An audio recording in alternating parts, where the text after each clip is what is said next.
Welcome to HOJO Radio. Filter McColgate Capri Man is on his way. Filter McColgate Capri Man had lots to say. He told you tales of sports heroes, the inside dope he really knows. So listen in next Friday night. COLGATE. Ladies and gentlemen, today is the 7th of December. It's not just enough to remember another December the 7th 4 years ago. You've got to do more than that. You've got to buy bonds in this last victory loan. Buy and hold those bonds. That's the best way to remember December the 7th. And also remember this. It's easier to dig into your pockets for dough than have a doctor dig into our bodies for shrapnel. Good night. Bill Stern's latest article on sports entitled Doctors Are Miracle Men appears in the current issue of Esquire magazine. Our next broadcast premiered in 1935. The program struggled in the ratings until 1940 when it became a national sensation. Within 3 years, it was the top-rated program in America. Few radio shows were more beloved, and few play as well half a century later. It was the brainchild of real-life married couple Jim and Marion Jordan and was broadcast to the nation from WMAQ Chicago. The show entertained America until March of 1956 and continued on NBC's Monitor until 1959. We invite you to join us at 79 Wistful Vista with Fibber McGee and Molly right here on HOJO Radio.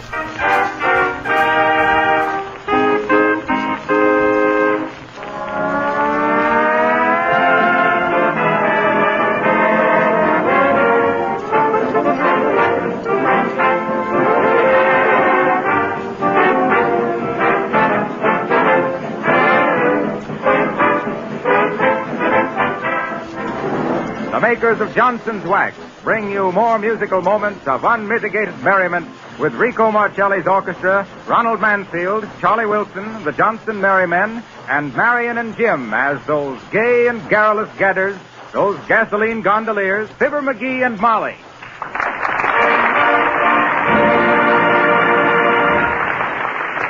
Marcelli and his men leave their broadcasting for forecasting, and they find it's going to get hotter with shifting wood winds and a rain of rhythm in The Weatherman. Wrap it up, Rico.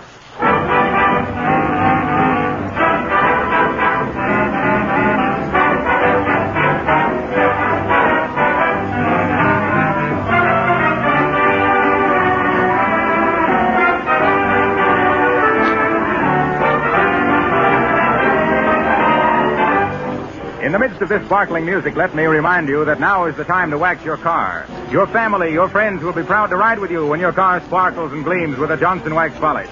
Ask your dealer for Johnson's Auto Wax and Cleaner. You'll receive a can of fine quality black touch-up enamel absolutely free when you make your purchase. Don't delay another day. Wax your car the Johnson way.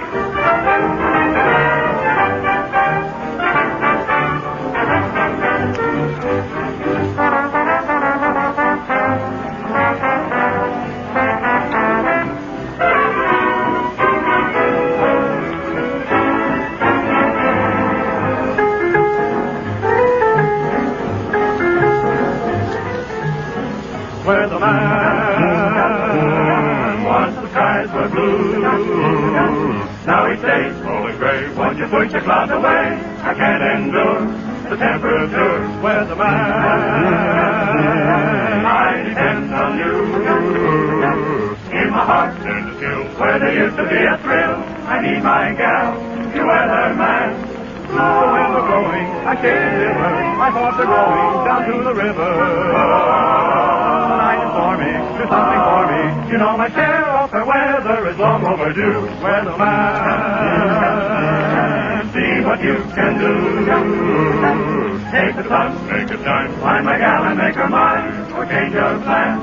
You know you can. You weatherman.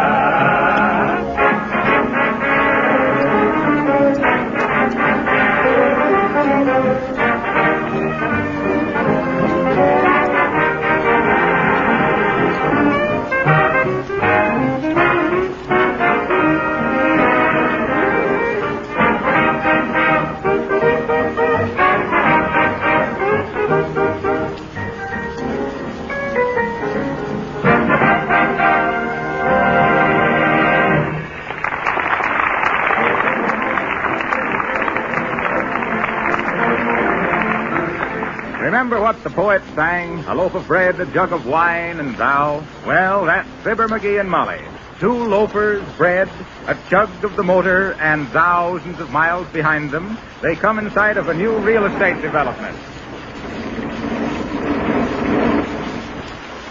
Look, McGee, 'tis a carnival. Let's stop. Oh, shucks, Molly. We ain't got time to go messing around those rat-ratted carnivals. Besides, it ain't a carnival. Well, then what is it? Look at the people and the flags and all. I don't know. What's the flag say on them? Well, slow down so's I can read them, Ignorant. Okay. What's the sign say, Molly? I can't read them and drive, too. Oh, must be a new subdivision, McGee. It says Wistful Vista Home Site. $1 down. Buy a lot for a little. Lot of what? Build a home for the land's sake. Foolish from me to them. The realest real estate you ever bought. Oh, shucks, we don't want to stop and listen to a lot of high-pressure salesmanship. Look, McGee, that sign. Where? Barbecue sandwiches and coffee free. Gotta get them brakes thick. You needn't have stopped so sudden. You near broke me neck. I know. I just happened to think. Every American citizen ought to be interested in the home building, Molly. It's the backbone of our civil... Go on with you, McGee. It's your wishbone you're talking about. You're wishing for a free sandwich. Oh, shucks, Molly. Hello. Is one hello too many, mister? There's only two of us. So I see. Yes, so I see. Two is the very type of citizen we want to see settle down on a little nest on this beautiful development, folks. Here's where you'll get a lot for a little. A home for half and contentment on every dotted line. Yes, sir, folks. What is this place now? This place, madam? Why, this is none other than that beautiful landscape, Hagelmeyer's Wistful Vista subdivision. Wired for light, pipe for gas, paved for pavement, ditched for sewers, and for only the small sum of... where do you get them free sandwiches, brother? And coffee. Right over there, sir, at the barbecue pit. But before you avail yourself of Hagelmeyer's Wistful Vista hospitality, let me give you a short summary of our proposition here. We have probably the finest, the most economical... Come on, Molly, get out. I don't know why we can't get a mouthful and an earful at the same time. Where'd you say this here free barbecue pit was, brother? Well, I must inform you that word free is conditional. And what do you mean conditional? Free is free. Oh, yes, indeed. Free without the slightest reservation to those who hold tickets for the grand drawing. Grand what? What you mean, tickets for the grand drawing? Do you mean to say that you've come within 10,000 miles of Hagelmeyer's Wistful Vista without learning from every man, woman, and child the sensational details of our sales stimulant? Oh, sure. Why, sir and madam, here is opportunity itself knocking, nay, thundering at your door. That's all I want is opportunity to sink my teeth into a Why, barbecue... for the paltry sum of only $2, sir. You buy a ticket which may bring you shelter in your declining days, a haven from the storms of the future, the dream of every solid citizen of this great commonwealth. Oh, you mean you're selling chances onto a house? A house? A house? Did you say a house, madam? Certainly I said This is the house. A house of your dreams, madam. A cove of contentment. The realization of a lifetime's yearning. The answer to a woman's prayer. Look there. Where? Where? There. Oh. Direct your gaze at that fine covered cottage. That marvelous modern example of the architect's art. The home of your heart's desire. Right over there. Oh, the house. Oh. Well, it is real pretty, isn't it, McGee? Oh, it's okay. Now, where did you say this here barbecue... Oh, McGee. You gotta have a ticket, the man says. It's only $2 and you have a chance to win that house a lot, too. Am I right, mister? The miserable truth. For the miserable sum of $2. What in Tunket's so miserable about $2, brother? That'll buy 20 sandwiches. And let me tell you, brother, a hamburger in the hand is worth a house in the hat any day. Come on, Molly, we better get back Wait to our... now, McGee, wait. Buy me a ticket. Buy you a... What was that, Molly? You heard me, McGee. Buy me a ticket. Well, for the... You mean you spend $2? McGee, I'm starved. Say, brother, how many sandwiches are you entitled to when you got a ticket? Oh, there's no limit, sir. It's merely a gesture of hospitality on the part of the Hagelmeyer Wistful Vista Development Company. We feel that a well-fed customer is a better prospect. You mean you can eat as much as you want? Yes. Now, give me a ticket. There you are, sir. And as a friend to friend, I may say that you've never made a more intelligent purchase. It is... You mean as one real estate man to another, brother? Oh, now, McGee, give the man his $2 and let's be eating. Here's your $2, brother. As I was saying, I used to dabble mite in real estate myself. tropical real estate. Oh, really? Nope, O'Reilly. O'Reilly and McGee. O'Reilly and McGee, the part payment promoted to Panama. Used to sell banana plantations mostly. Some pineapple farms and rubber timber, but mostly bananas.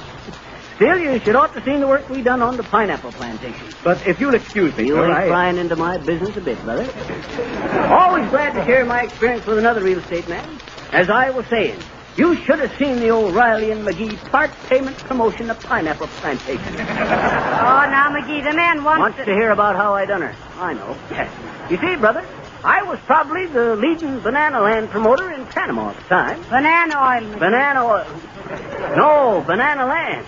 I had me the biggest plantation of bananas onto the island of Pago Pago. Is that so? Why, even the hurricane of 1908 never fazed me. Well, Even though the lightning bust every banana tree I owned right down the middle of the trunk. lightning struck every banana tree? Right down the middle. But it never discouraged me none. I just took one look at them trees, ordered a herd of Jersey cows shipped in, and set up an ice cream plant. What for? Banana splits for the export trade. Come on, Molly.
That was Martelli and his men confessing to a starlight superstition, I wished on the moon. And I might say right here that if you ever wished on the moon, or just wished that your car could keep that brilliant factory finish, Johnson's Auto Wax will keep it that way. Yes, Harpo. I always says that it Now, can't... just a minute, Fibber. My name is Harlow, once and for all. Okay. That's once for you, and for all of me, it's still Harpo. I ever tell you about the time I had me the bee farm down in Turkey Run, Indiana? Oh, an apiary. I says bees, not monkeys. Well, sir, one day in 1906, or no, 07 it was. I'm sorry, Fibber, but my time is I pretty know. well taken. Your time is my time. As I was saying, I drove into my bee farm one day and started giving the car a Johnson wax. And I happened to lay the can of wax down by one of my hives. Oh, you had the hive. No, my bees had the hive. Oh. I had the bee. But I lays me the can of Johnson's wax down by one of the hives, and all of a sudden I see Hortense. She was a queen bee from the Hemp's Mother Honey Farm next door. I see Hortense looking down into that can of wax, real curious. Then she give a kind of an angry buzz and flew away home. The next thing I knew, there she was back again with the whole swarm of bees from the Hemp's Mother Honey Farm. Ah, she went and got her gang. Yep. And when the buzzing had died down a mite, I could hear her say to them other bees, she says, sitting on the edge of the can of Johnson's auto wax, she says, "Listen, you mugs," she buzzes. "Get a load of the work that's being done over here. Look at that wax. That there is wax as is wax. Now go on home and see what you can do." Oh, no. McGee, now, would you let Mr. Wilcox get on with his work? Okay. I was just giving Harpo here a nature lesson, but he ain't got the intelligence to grasp my stuff. Well, we don't know about bees, but here's a tip that's honey. Now is the time to wax your car. Don't drive around another day in a dirty, dull, faded-looking car. It gives everybody a very poor impression of you. And it's so easy to take away all that unattractive, dirty film and give your car a gleaming polish that shines like new. It's easy, that is, if you use Johnson's Auto Wax and Cleaner. These two products are regular miracle workers. They transform your car right before your eyes. With Johnson's Auto Wax and Cleaner, the work is done in about half the usual time. You'll be proud of your car when you see all the sparkle come back to the finish. It will look like it did when you first drove it out of the showroom. So go to your dealer at once and ask for Johnson's Auto Wax and Cleaner. Let me assure you that Johnson's Auto Cleaner contains no harsh abrasives. It does a miraculous cleaning job, and it positively does not harm the finish. Insist on Johnson's Auto Wax and Cleaner and save the finish on your car. And now, the show stands still for Ronnie Mansfield, our handsome Irish tenor, who stands pat at the mic to sing, And Then My Heart Stood Still.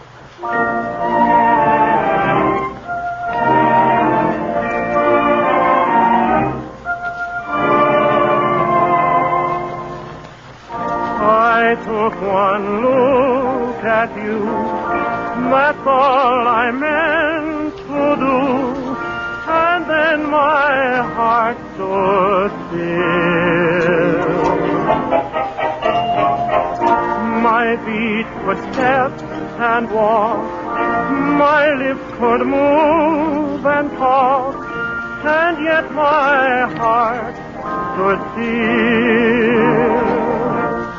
Though not a single word was spoken, I could tell you knew that unfelt clasp of hands told me so well you knew. I never lived at all until the thrill of that moment when my heart stood still.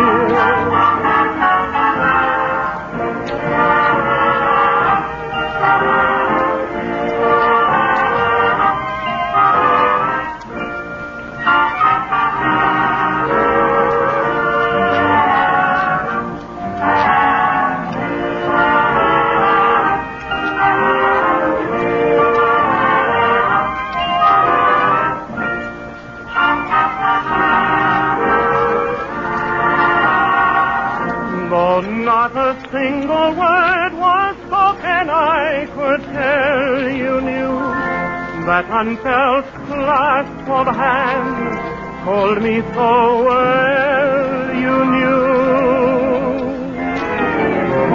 I never lived at all until the thrill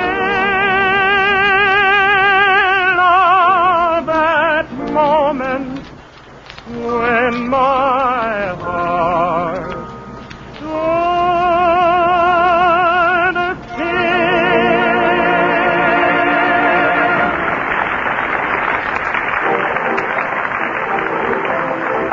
Now, back to the Wistful Vista Real Estate Development. Amid the banners and bunting, barbecues and bologna, where Fibber and Molly are getting their $2 worth of sandwiches and coffee at the expense of Mr. Hagelmeyer. Well, McGee, if you're able to walk, let's be going. Oh, shucks, Molly, you might let a feller finish his sandwich. His sandwich? Yep. Go on with you, McGee. You've ate so much beef, I'll have to ride herd on you for the next 2 weeks. Shucks, you done all right yourself, Molly. I know. I ate my dollar's worth in Piccaninny alone. Tear up your ticket and let's go. Hey, now, wait a minute, Molly. Shucks, I paid $2 for that ticket. That's a net $4 worth of sandwiches and coffee. You don't think you'll win a house and lots, do you? Well, you never know, Molly. Look at the number on that ticket, McGee. Where? Right on the corner there. Read it. 131,313. Well, what about it? What about it? And do you think you'll win on number 131313? Here's 3 strikes on you, McGee. Shucks, that don't mean nothing, Molly. Add it up. 1 and 3 is 4, and 4 is 8, and 4 is 12. 12 is a lucky number, according to numberology. Even dozen. Sure. An even dozen that doesn't mean anything. Oh, it is a nice little house. But you got no more chance of winning it than making a fortune on spaghetti in Ethiopia. Oh, well, you'll have to admit, Molly. There, my friend. Oh, dear. I hope you've enjoyed the hospitality of Hagelmeyer's Wistful Vista. Oh, sure, they was real nice barbecues, mister. But we gotta be on our way now. Oh, no, madam. You cannot afford to pass up the homemaking opportunity of a lifetime. Why, when you consider what Hagelmeyer's Wistful Vista offers you in the way... You got any soda tablets on you, bud? Why, no, sir, I'm afraid not. Oh, you will? This is barbecued beef stampeding, mister. Come on, McGee. Okay, glad to have met you, brother. Oh, but wait. You haven't heard the real true story. The romance behind the founding of Hagelmeyer's Wistful Vista. We are building a community, sir. We are interested in laying the very cornerstones of civic development. We want to see homes and more homes with healthy, happy citizens. Little kiddies going to school. Smoke from 100 contented chimneys, even at a sacrifice. Sacrifice? Ah, yes. What is a monetary loss? Well, when you can sell 131,313 tickets for $2 apiece, making $262,626 for a house that couldn't have cost more than $4,000 to put up? Ha! Answer me that, Mr. Sacrifice. Well, I'm afraid, madam, that... Oh, here is Mr. Hagelmeyer himself. Mr. Hagelmeyer, these good people appear a bit skeptical of the sincerity of our Wistful Vista. I want you to meet Mr. Hagelmeyer, folks. Mr. Hagelmeyer, this is Mr. and Mrs. Mr. and Mrs. McGee. What? Nothing. I was just telling Mr. Hagelsnuffer the name. Hagelmeyer, madam. Mr. Hagelmeyer will tell you all the advantages and opportunities embraced in the purchase and ownership of a little home in Hagelmeyer's Wistful Vista. And the drawing of the lucky number will be held in just a few moments now. Mr. Hagelmeyer will be more than... My, Mr. Hageltooper. Do all these people pay $2 for a few barbecues and coffee and ballyhooey? Do you mean to say that is to remark... never let it be said... Well, Herman Hagelmeyer... well, what do you think? You know what I think, Haggy? I think that this here is a big jiff. I think what we ought to do is get out. What? You mean to say there and stand... stand there and accuse... why, whoever... but did you ever stop to think that a man's best friend is... Well, what is mother without a home? What is home without a bar? Or a sink? Some place where a man... you get the idea? just two little bums or birds in a gilded cage. Think of it, my friend. A little cottage with a big cheese. Cottage cheese. No. A million times no. Or shall we say maybe? McGee, what is this man talking about? Sounds like you got the needle in the wrong groove, Molly. Ah, what a beautiful thought. Just give a little thought,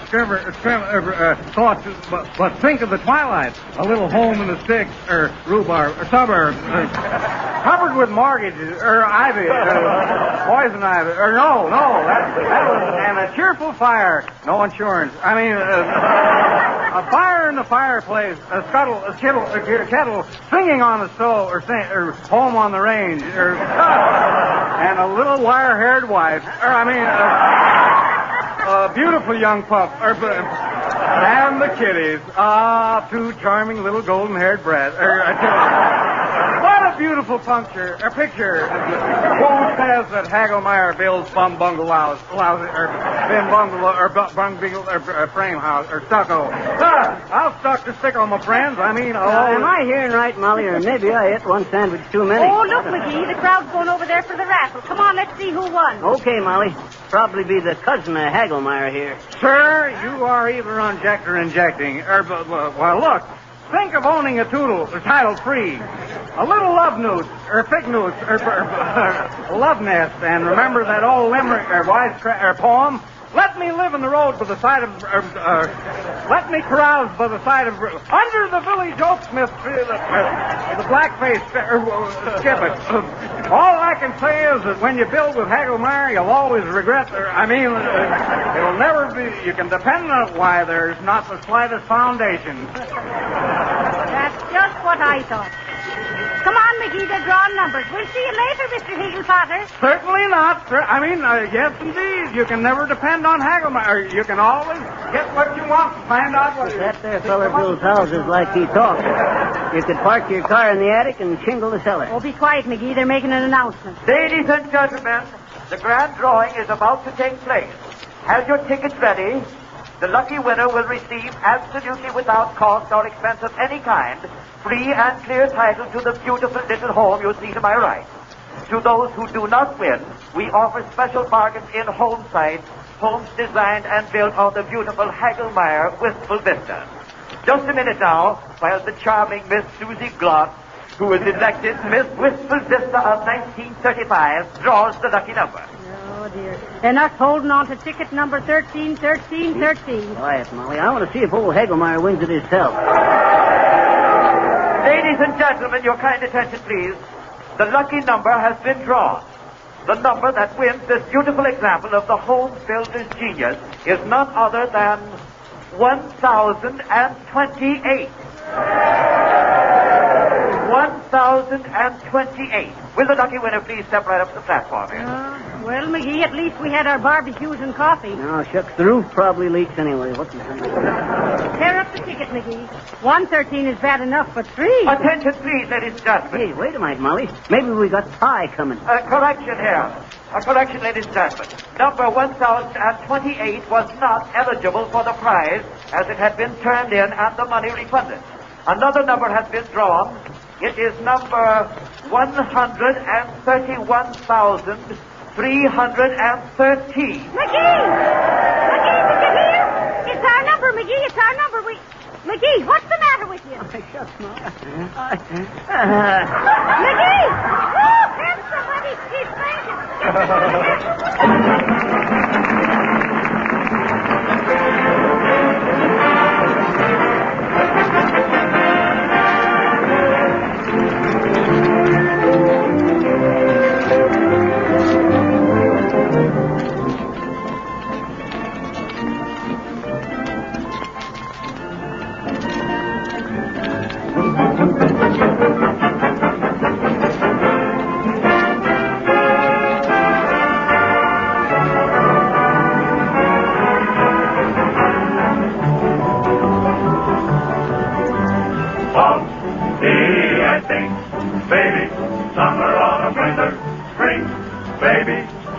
silver lining, you're my sky of blue.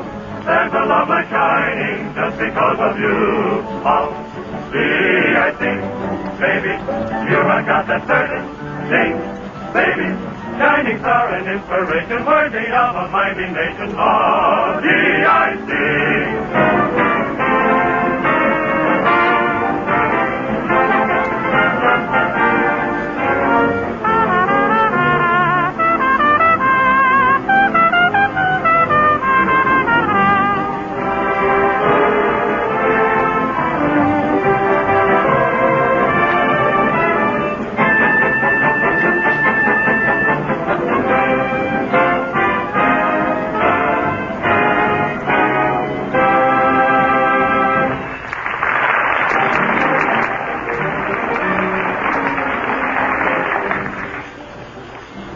A few moments ago, I told you how easy it is to make your car sparkle like new again with Johnson's Auto Cleaner. Now it's very important to protect that gleaming finish so it will stay shining. And it's very important that you use Johnson's Auto Wax. in order to give your car the surest protection against sun, rain, and road film. With a gleaming coat of Johnson's wax on your car, whether new or old, it will resist dust and dirt. Car washings will be cut down after your car is Johnson waxed. The polish wears like iron, keeps your car in such beautiful condition that you will get much more money for it at the time of resale. So go to your dealer right away. Order Johnson's Auto Wax and Cleaner at the special price of 98 cents for the tube. Your dealer will give you a can of fine quality black touch-up enamel free with your purchase. If you prefer, your garage or service station will wax your car for you. But don't delay another day. Wax your car the Johnson way.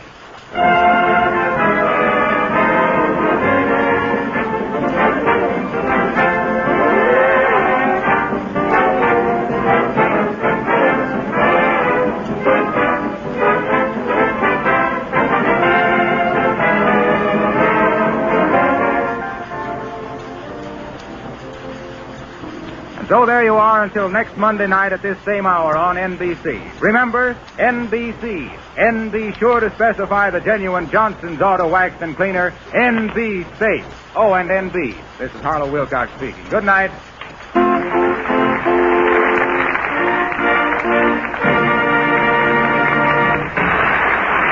The selection I Wished on the Moon is from the big broadcast of 1936 of The I Sing from the show of the same name. This program came to you from our Chicago studio. This is the National Broadcasting Company. Ladies and gentlemen, where the community chest is at work, Red Feather Services like youth programs and clinics, hospitals, and the USO give direct help to 2 families out of 5 every year. And indirectly, everybody benefits.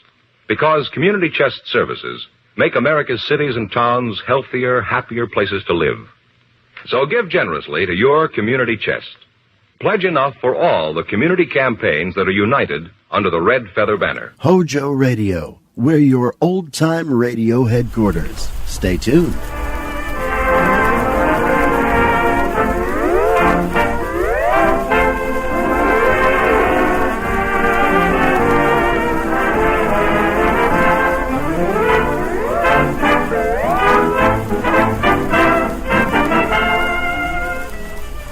Of Johnson's Wax present the 23rd chapter in this history of harmonious hilarity with Rico Marcelli's orchestra, Lynn Martin, LeVere and Winston, the Johnson Merrymen, and Marion and Jim as those domestic deliverers of devastating diversion, Fibber, McGee, and Molly.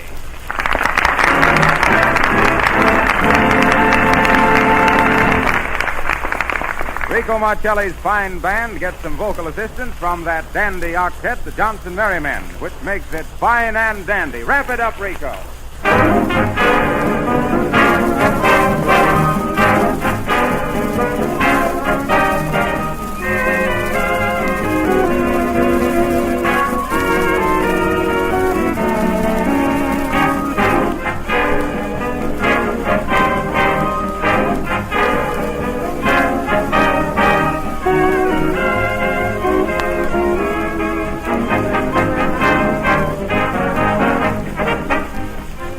While Marcelli's music sets your feet tapping, please remember to look down at your floors and make a mental note.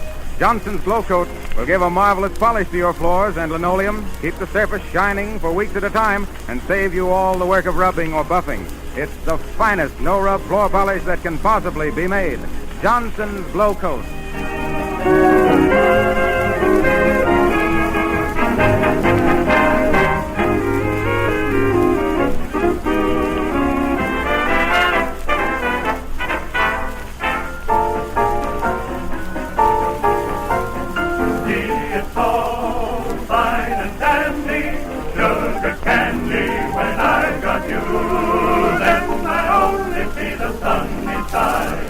Even trouble has its funny side. When you're gone, sugar candy, I get lonesome, I get so blue. When you're handy, it's fine and dandy, but when you're gone, what can I do?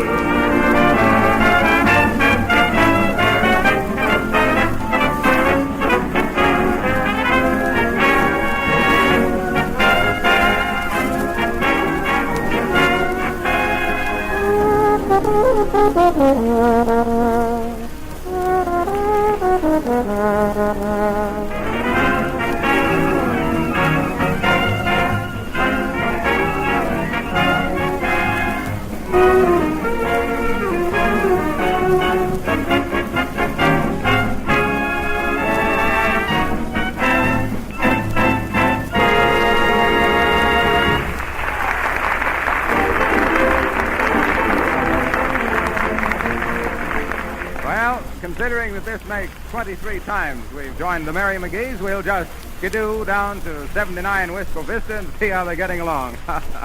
Skidoo. This modern slang. What'll they think of next?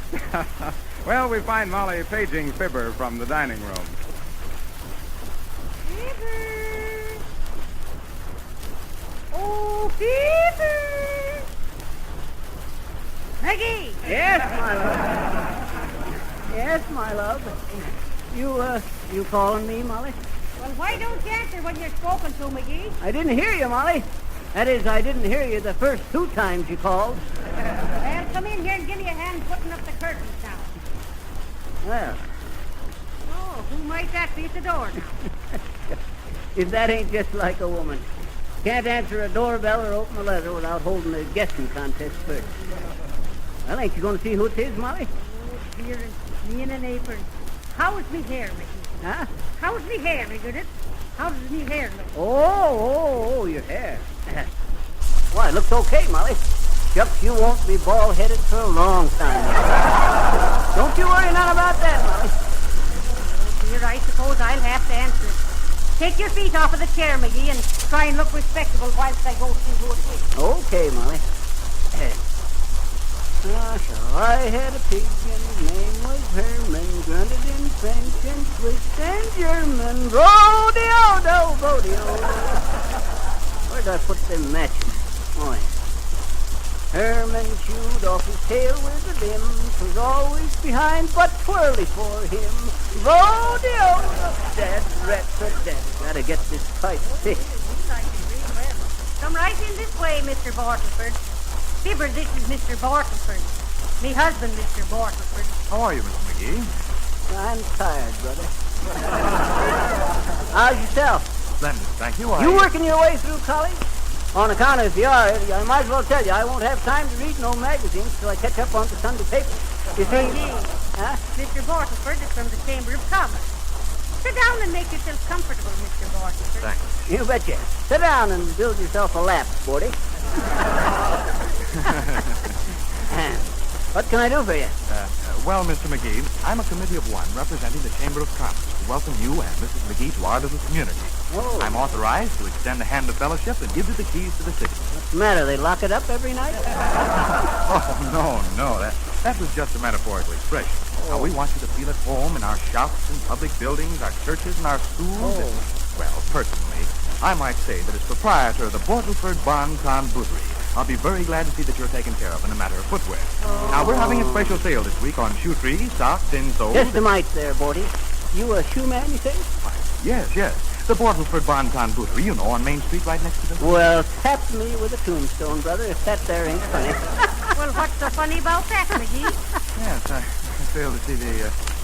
Oh, you don't get the idea, eh, brother? Well, sir, it just struck me all to a heap that we should ought to be welcomed to this town by a brother shoeman. Brother shoeman? Oh, now, McGee, are you... Am I going to tell Borty here how I used to be the biggest shoeman in Santa Bologna? You betcha I am. Have a cigar, Borty? Thanks, I have one. Oh, you got 2? Come to think of it, I'll smoke my pipe. Yes, sir, Borty, I'll never forget the time Oscar Doster of the Denver Doctor comes up to me and says, "Cut away," he said. I was known as Cutaway in them days. Cutaway McGee, the card-cutting killer of Colorado. Oh, McGee. Yes, sir. I was running a poker game at the time and always wore a cutaway coat. Well, sir, Oscar Doster says to me, "Cutaway," he said, "how about me and you going into partnership on a business proposition?" "Name her," I snapped, drawing my six-shooter like lightning and knocking the left ear off in a cowhand that was taking aces out of his sleeve. "What's the proposition?" I said. "Well, sir," says Oscar, "I got me 42 acres of flux trees down into Santa Bologna, and I want you to go into partners with me." Pardon me, did you say flux trees? Yep, flux trees. FLCH. What might the flip tree be, McGee? That's the shoe tree.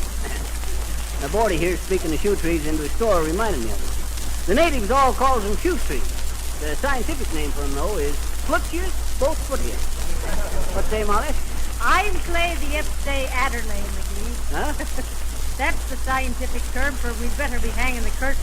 Okay, but Borty here wants to hear about the shoe trees. Don't you, Borty? No, I'm afraid Well, sir, to make a long story short, or a short-tailed curlier, me and Oscar Doster went down to Santa Baloney and started cultivating them shoe trees. The foot or the shoe tree had a sort of a tough pod on it, kind of a cross between a melon and a coconut, which, when dried out, tanned, and eyelets put into them, make shoes that'll outwear leather by 5 times. Only thing there was, they was inclined to be either too loose or too tight, and all them natives had foot trouble. You say the natives picked their shoes right off of the trees, Mr. McGee? Yep.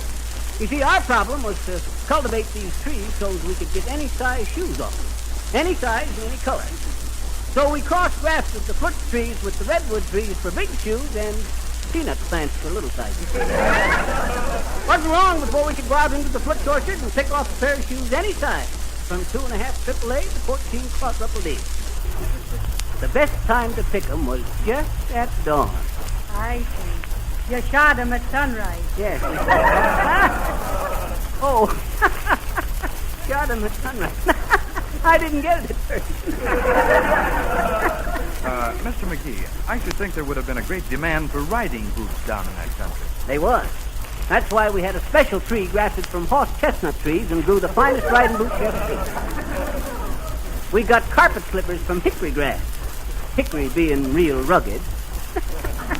You get it, Molly? Rugged and carpet slippers? Ain't funny, McGee. Okay, but simple. Well, sir, Bordy and me and Oscar Doster cleaned up a cool million on them shoe trees. Till Oscar, who was always experimenting around, tried to grow ladies' evening pumps by crossing foot trees with the night blooming Sirius, and we lost all we had.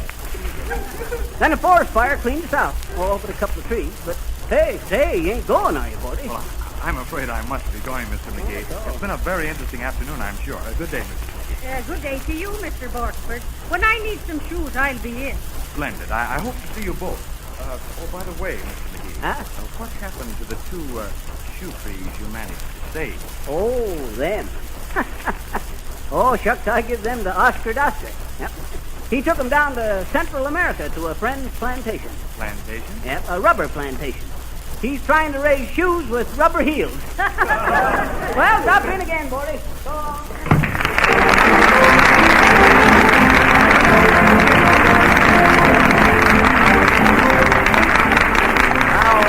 Marcelli's pair of Perfecto Grando piano persuaders, LaVere and Winston, put their hands and hearts into Body and Soul.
this marvelous no-rub floor polish, you can keep your floors sparkling and clean without any work of rubbing or buffing. You merely spread a little glow coat lightly over your linoleum or wood floor using a soft cloth or the special glow coat applier. You don't have to bear down or rub it in. In 20 minutes, the floor will be gleaming like new, ready to walk on. Glow coat shines as it dries without help from you. Scientists in the famous Johnson's Wax Laboratories spent many years in developing this perfect no-rub floor polish. You're entitled to the best, so be sure to insist on Johnson's Glow Coat in the attractive yellow can with the red lettering GLO-COAT.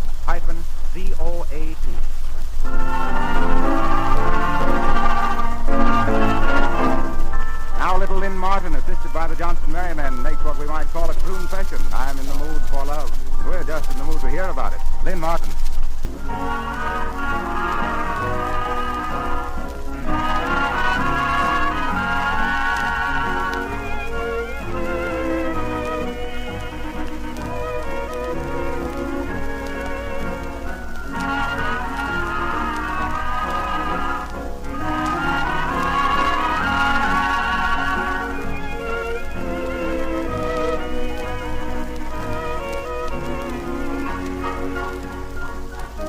Try to think of whether our little dream might fade.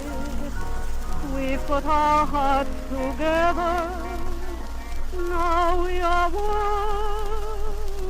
I'm not afraid. If there's a cloud above, if it should rain, we'll let it. For tonight, forget it. I'm in the mood.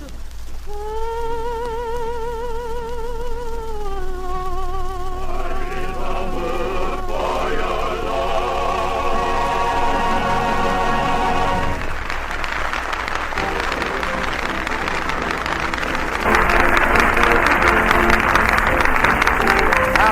From harmony to homework, we'll take you back along the hot airwaves to number 79 Wistful Vista, where Molly's suggestion about putting up the curtains is bearing fruit.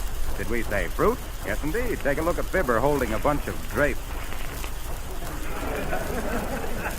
Dad, drat it, Molly. How do you know which ones goes where and what? Well, lay 'em down, McGee. You want to get 'em all wrinkled up?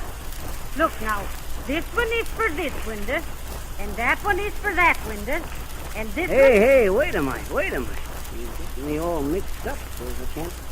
Well, what are you doing now? Marking them with a pencil so they'll know which is which. Stop it, McGee, for heaven's sake.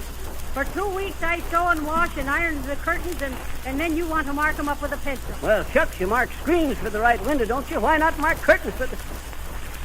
I'll get it, Molly. You stay right where you are, McGee.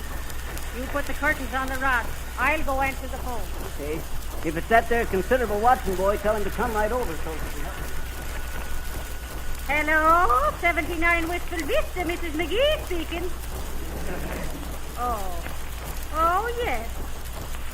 Oh, well, now, that's real nice of you. Thank you. Yes, we will. Goodbye.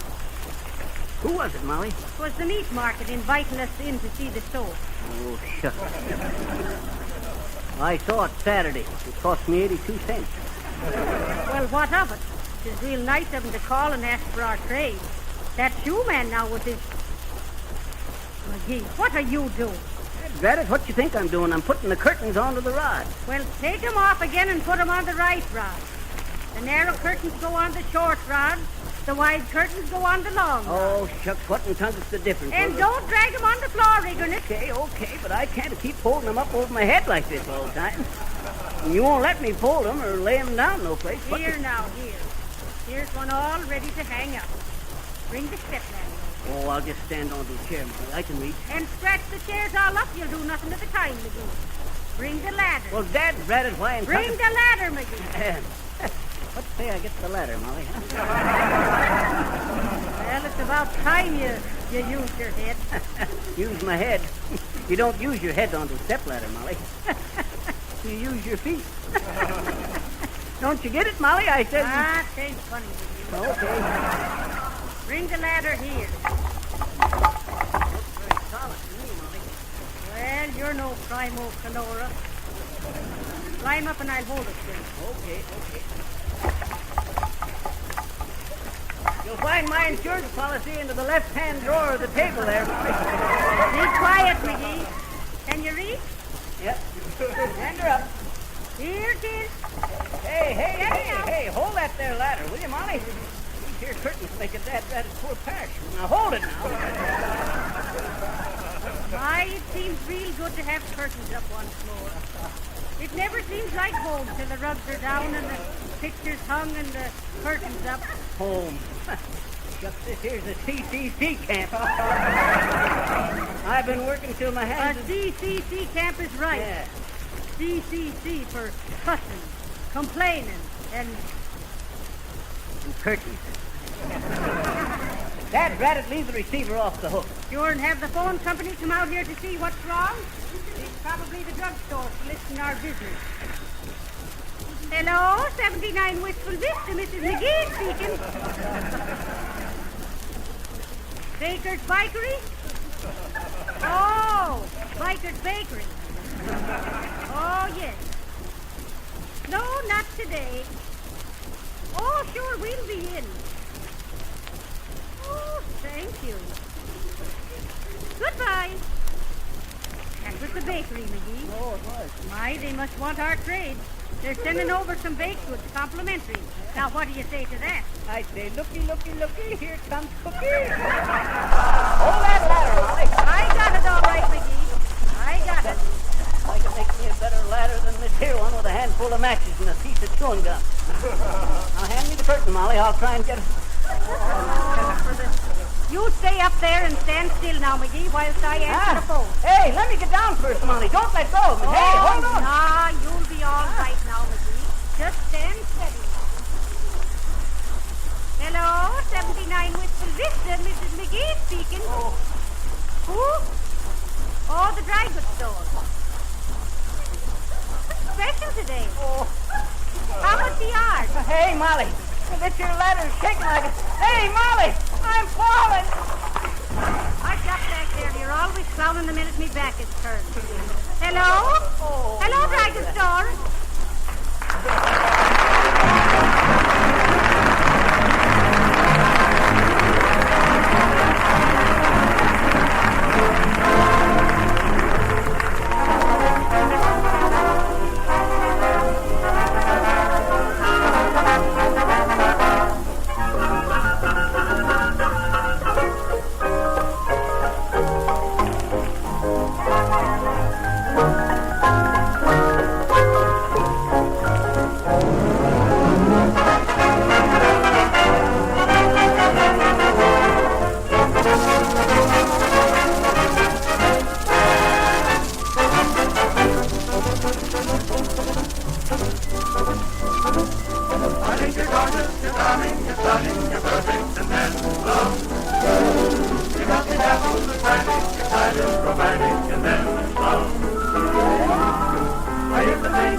Telly and his men, assisted by the Glee Coat Glow Club. The Glow Coat Glee Club.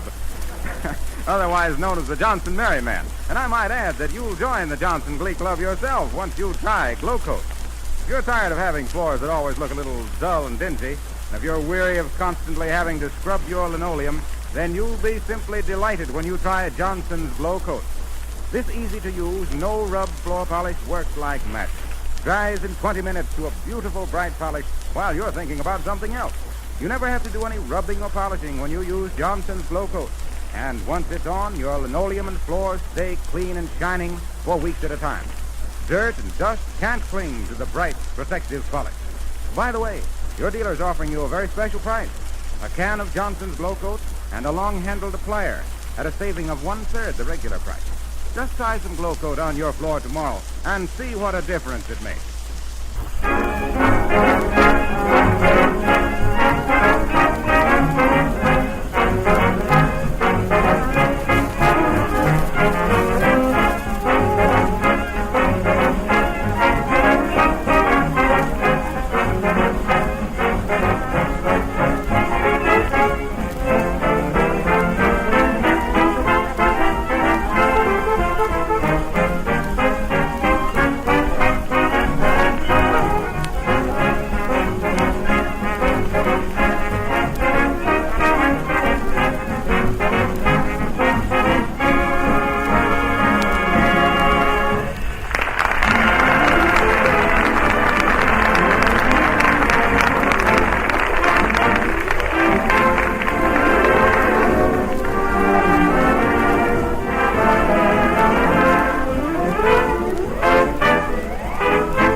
Get out your little Blue Network engagement book now and write this down. FMWVNMEST. Got it? That means Fibber and Molly. Wistful Vista next Monday evening, same time. FMWVNMEST. Okay? P.S., folks. Oh, are you in again? I just wanted to tell the folks while you were doing all them initials. NTFTJGC. Meaning what? Not to forget their Johnson's Glow Coat. You get it, Harpo? I said SCRAM. SC. What's that mean? That means come back and sit down, Nigger. Oh, well, RSVP.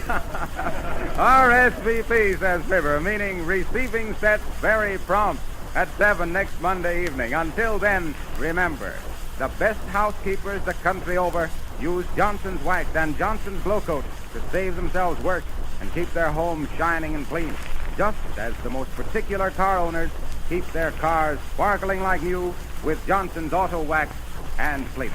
This is Harlow Wilcox, ISOM, in spite of McGee. Good night.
Our next broadcast is a science fiction drama series that was broadcast from April 24th, 1955 to January 9th, 1958 in various time slots on NBC.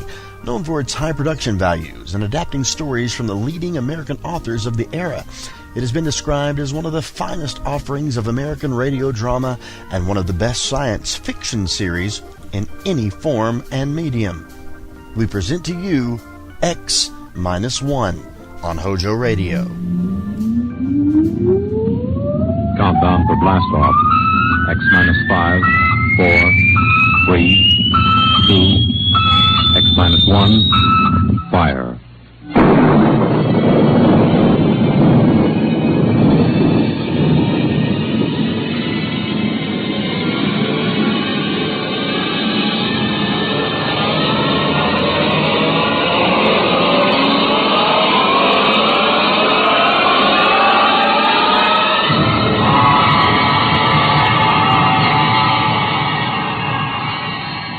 From the far horizons of the unknown come transcribed tales of new dimensions in time and space. These are stories of the future, adventures in which you'll live in 1,000,000 could-be years on 1,000 maybe worlds. The National Broadcasting Company, in cooperation with Street and Smith, publishers of astounding science fiction, presents X minus 1.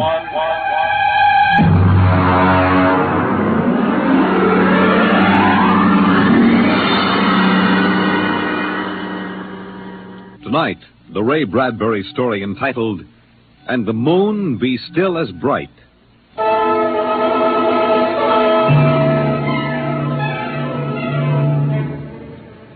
The first 3 expeditions for Mars left Earth in a mushroom of flame, arced through the atmosphere, and finally dwindled to tiny specks in the big eye of the Mount Palomar telescope, and then were lost to sight forever. The prearranged landing signals flashed back to Earth, and then the radios went dead. One after the other, ships had disappeared and were never heard from again. But still the rockets came. The 4th expedition emerged from the silent gulfs of space, angled down toward the floating red disk of Mars, down into an orbit as the order came to land. The last blast of the bow jets broke red against the blue desert sands, and the ship slid to a halt at the edge of a vast city that reflected the icy glare of the moonlight. For a while, all was still. All right, park you. Open the airlock. Aye, sir.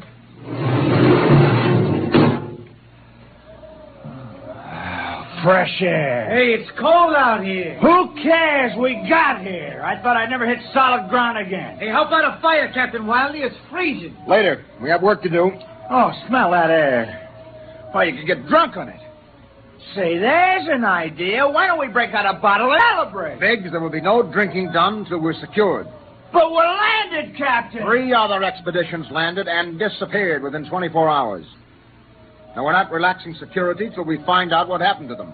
What do you mean, maybe Martians? Sender, you're an archaeologist. How old would you say they are? I can't tell till I study them more closely. It's a kind of engineering we couldn't duplicate on Earth. Well, I'm not interested in the architecture now. I want to make sure there's nothing there that might be dangerous. Mr. Hathaway. Yes, sir? I want you and Spender to take a reconnaissance party into the city and find out what's there. We'll set up camp here.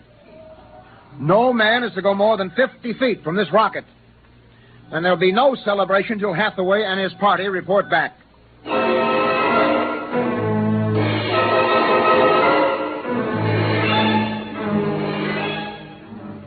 In the sea bottoms, the wind stirred along faint vapors, and from the mountains, great stone visages looked upon the silvery rocket and the small fire. The sky was black overhead, as the 2 racing moons threw knife-edged double shadows on the desert. All right, come and get it. Ciao. Hey, what do you got these, Jerky? Sawdust, smothered in cold chicken fat. Good. I thought it was something I couldn't eat. Hey, Captain. Mr. Hathaway's back. Oh, Captain Wilder. Oh, yes, over here, Mr. Hathaway. Well? Most of the city's dead. Spender says it's been dead a good many thousand years, but we found one part about a mile over What toward about it? People were living in it last week, sir. People? Martians. Where are they now? Dead. We found bodies, thousands of bodies. They hadn't been dead more than 10 days. What did they die of? You won't believe it. What killed them? Chicken pox. Chicken pox? Yes. Where could they get chicken pox? From Earth. Oh, then the other rockets did get through. Yes. I don't know what the Martians did to them, but I sure know what they did to the Martians. They gave them chicken pox and wiped them out. They just didn't have any resistance to an Earth disease. Think of it, Captain. A race builds itself for 1,000,000 years, refines itself, does everything it can to give itself respect and beauty, and then it dies. Of what? It's like saying the Greeks died of mumps or the proud Roman Empire collapsed because of athlete's foot. We didn't even give them a decent excuse for dying. We just gave them chicken pox. Spender, get hold of yourself. You didn't see those bodies, Captain. Yes, I know. It must have been a shock. You need a rest, a little relaxation. The Martians are dead. There's nothing you can do about that now. Hey, you hear that? The Martians are all dead. Come on, let's break out a bottle and hoop it up. Hey, how about a case, hey? Oh, good Lord. They have to do that now? Isn't there time later to throw old beer cans into the canals? Bender, you're an idealist. They're not. All they know now is that they're safe. Little shouting won't hurt. You think too much. I was safe on Mars. The first Earthmen on Mars. We gotta celebrate. Yahoo!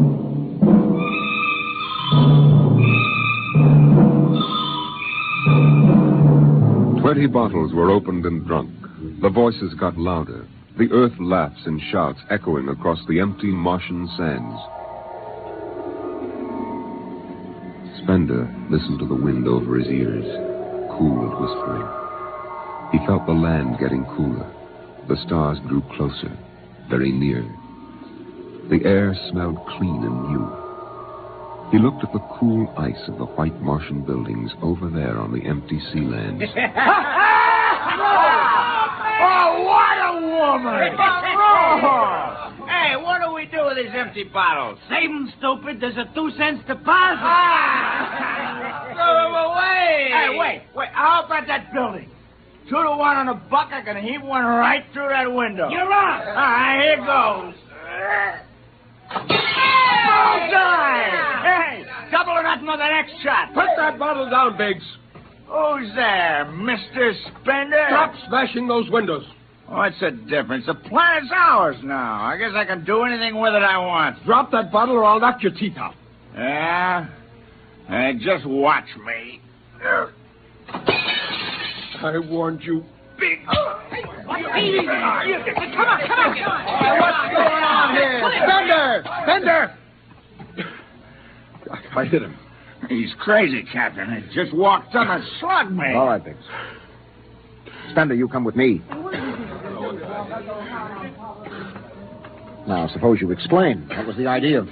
The noise, the drunken brawl. Spender, the men are tired. This has been a long trip. And you have a different way of seeing things. No, I'm seeing things all right. I'm seeing how we'll ruin Mars. We'll rip it up and rip the skin off the way we've already ruined Earth. Is that why you hit Biggs? Yes. I couldn't stand the idea of them watching us make fools of ourselves. Damn. The Martians. They're dead. They're all dead. But they know we're here. Doesn't an old thing always know when a new thing comes? We've come a long way to smash their windows and spit in their wine. Well, maybe you're right. But I'm still going to fine you $50 for that fight. Now, come on, Spender. Suck in your chin. We'll go back there and play happy.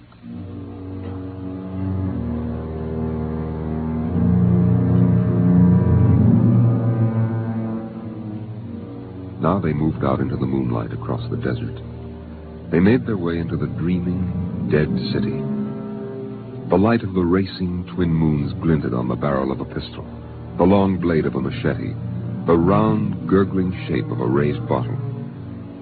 The wind blew in from the dead sea bottom and brushed through the silvery wire filigree of the towers. Strange music drifted down to the double-shadowed streets, a thin, haunted music that played as it had played through the uncounted years of time. Nobody moved. The moons held and froze them. The wind beat slowly around them.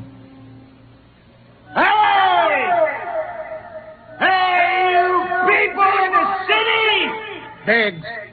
I just want to make a little noise. What kind of a celebration is this, anyway? Come on. They built this city thousands of years ago. And now where are they? How did they die? Who cares? They're dead. That's good enough for me. Lord Byron. What? Lord Byron, a 19th century poet. He wrote a poem that fits this city. Might have been written by the last Martian poet.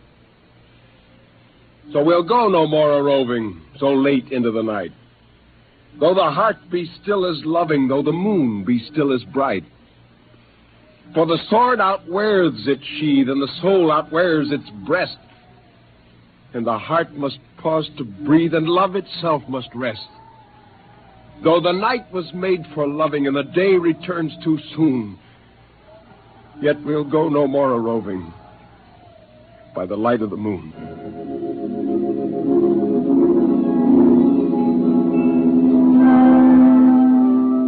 Without a word, the Earthmen stood in the center of the city.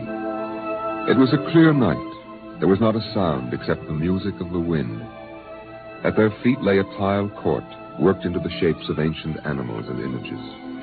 They stood there, silvered by the double moons beneath the crystal towers of Mars. And then Biggs was sick, and the sour stench of liquor filled the cool air. The men of Earth had come to Mars.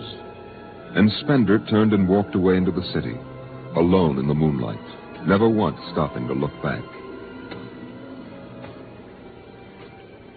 It was a morning that might have been a Monday, or a Tuesday, or any day on Mars. Biggs was on the canal rim, his feet hung down in the cool water, soaking, while he took the sun in his face. Hey, what are you doing back here, Biggs? Didn't you go out with the search party? Yeah. I come back. I got a blister. Oh, yeah. Here. What do you mean? Look. Look, Cherokee, see that? Anyway, I had enough searching. 4 days hunting for that screwball Spender. Didn't find him yet, huh? Oh, good riddance. Oh, my feet. I'm going to soak them in the canal. If I was Wilder, I wouldn't worry about that nut Spender. Let him go. He's a cracked pot anyway. He's a little foggy upstairs, I guess. Hey, why don't you take your feet out of that canal, Biggs? I gotta make coffee out of that water. Coffee? You call that stuff coffee? I had a motorcycle once that dripped grease that tasted better than... Wait a minute, Biggs. Hey, look over there. Where? By that bush. There's someone there. Hey. It's him. Hey, Spender! Spender? He's coming over. Why'd he stay lost, that crazy jerk?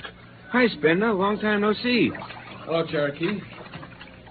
I've been exploring some ruins. Oh, you and them ruins. You're like a dog in a boneyard. What's the matter? Why don't you just say something? Where you been?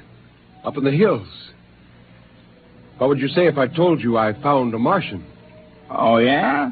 Where? Never mind. Let me ask you a question. How would you feel if you were a Martian and people came to your land and started to tear it up? I know how I'd feel. I've got Cherokee blood in me. My grandfather told me a lot of things about the way they kicked the Indians around in the Oklahoma Territory. If there's any Martian around, I'm all for him. How about you, Biggs? They're dead. They're all dead. It's a good thing, too. Well, I found a Martian. Up in a dead town in the hills. I've been reading their books, and they're easy to understand. And I've learned their language. And then I found this Martian. And I brought him here, now. I don't see no Martian. I'm the last Martian. What did you say? Biggs, I'm going to kill you. Oh, cut it out. What kind of a lousy joke is that? Now, don't put that gun away. You're kidding, huh? Spender, you're... He's dead. You killed him. You can come with me, Cherokee. You're an Indian. You know how the Martians would feel. You can be with me in this. You killed him. You just killed him. He deserved it. You're crazy. Maybe I am. But you can come with me. Come with you for what? Go on, get out of here, you crazy murderer.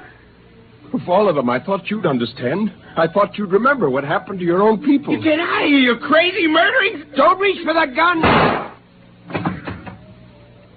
Spender.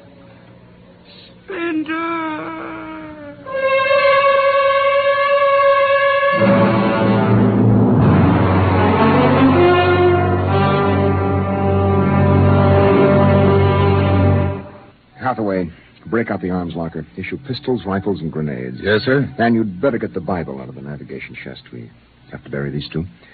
Well, Parker, you start digging a grave, How about Spender? We'll have to go up in the hills and find him. Just let me at him with my bare hands, a crazy murdering louse. That's enough, Parker. The man is sick. He must be. Sick my eye. He's That's enough. Now grab a shovel and start digging.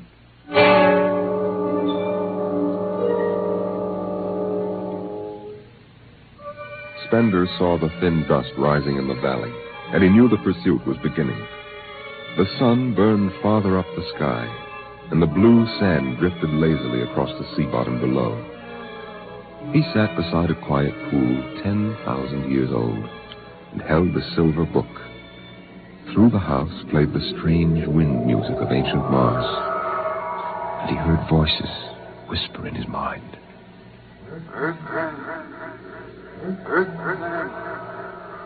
I hear you. I've always heard you, even down there on Earth. No, I won't run. What's the use? Live, Earthman. Live. Live? What for? To see them tear down your temples and put up hot dog stands? Run. They've seen me now. They know I'm up here. Live. There's Wilder now. I've got him right in my sights. Kill, Earthman. Kill.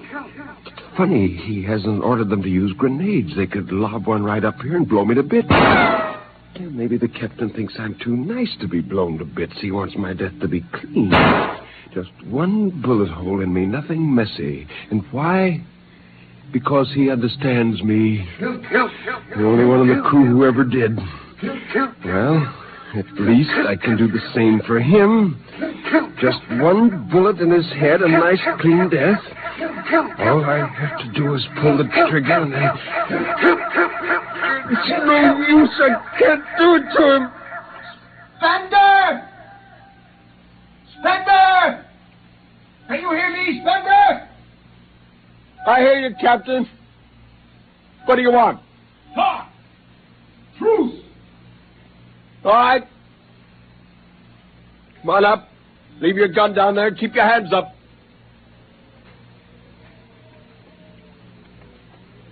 Oh. That's quite a climb. You mind if I sit down? How long do you think you can hold out? Until you're all dead. Oh, why didn't you kill all of us this morning when you had the chance? You could have. I know. I got sick. After I started killing people, I realized they were just fools and I shouldn't be killing them, but it was too late. So I came up here where I could get angry again. Why did you do it? When I was a kid, my folks took me to visit Mexico City. I'll always remember the way my father acted, loud and big. And my mother didn't like the people because she thought they didn't wash enough. I can see my mother and my father coming to Mars and acting the same way. Anything that's strange is no good to us. We aren't fit to take over this planet. But to kill two men. How would you feel if a Martian spit on the White House floor? You know, you haven't acted very civilized yourself. I'll kill you all off, Wilder. That'll delay the next rocket 5 years, and then I'll kill them, too. And if I'm lucky, I'll live to be 60. And I'll meet every expedition that lands on Mars. Oh, I'll be very friendly. I'll explain our rocket blew up one day. And then I'll kill them off. I'll save Mars for half a century. And by then, maybe the Earth people will give up. And yet you're outnumbered. We already have you surrounded. In an hour, you will be dead. I found an underground passage that'll take me back in the hills, Wilder. I'll go back there. And then I'll pick you off one by one. We'll see. Well, it's a nice town you've got here, Spender. It's beautiful. I'd like to live here. You can. Join me. You're not like them. Why go back to them, Captain? I'll show you what a good life these people had. No, there's too much earth blood in me. I may even agree with you about all this, but that does not change what I must do. You won't stay? No. This is your last chance, Spender. Look, you're sick. Now come along with me quietly. No. One last thing. If you win, do me a favor. Try to see that they don't tear this planet apart. Right. And if it helps, just think of me as a very crazy fellow who went berserk one summer day. It'd be easier on you that way. I'll think that over. So long, Spender. Bye, Captain. Good luck.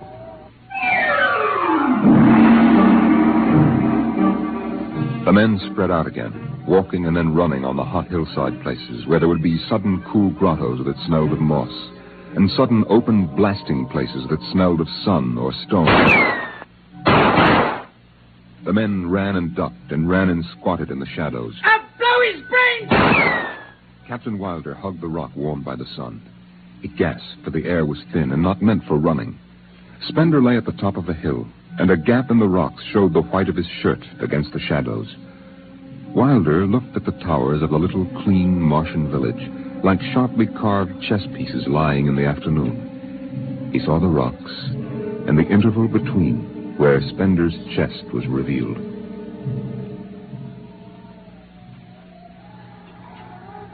Go on, Spender. Get out.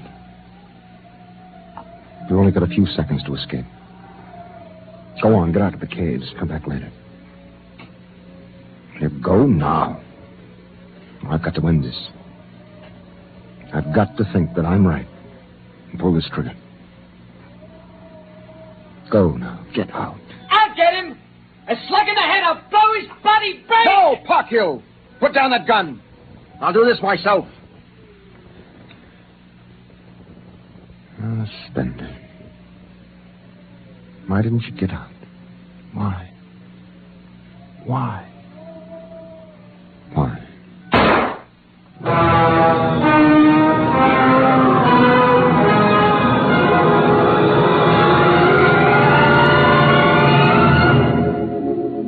They buried him in that ancient valley town, where the music of the wind played on through the days and the nights. They laid him in an ancient silver sarcophagus with waxes and wines which were 10,000 years old, his hands folded on his chest. The last they saw of him was his peaceful face in the cold silver light of the racing twin moons. The captain found the poem in Spender's pocket, and he read it before he shut the marble door. So we'll go no more a-roving so late into the night.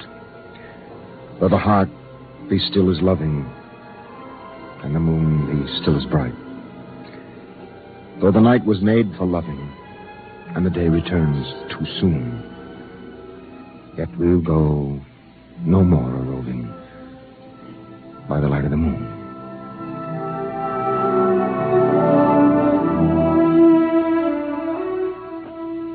The next afternoon, Parkhill did some target practice in one of the dead cities, shooting out the crystal windows and blowing the tops off the fragile towers. Captain Wilder caught Parkhill and nearly knocked his teeth out.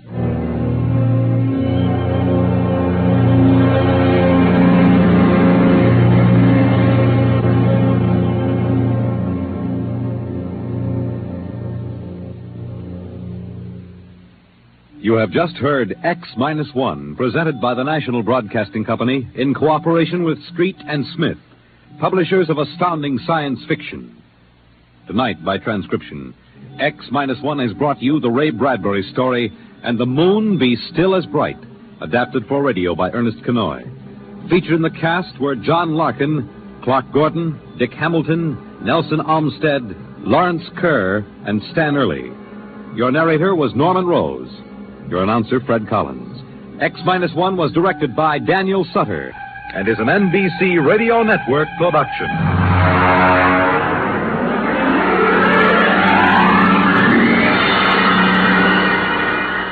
CRESTA, BLANCA, Cresta, Blanca, Cresta Blanca. Keep it tuned right here to HOJO Radio for more classic old-time radio. Countdown for blastoff. X -5, -4, -3, -2, X -1. Fire.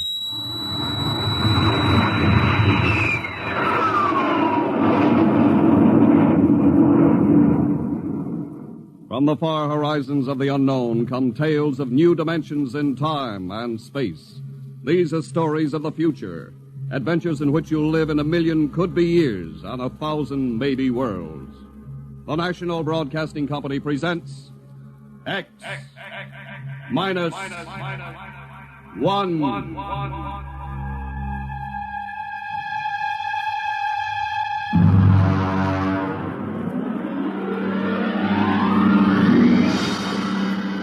Tonight's story, No Contact.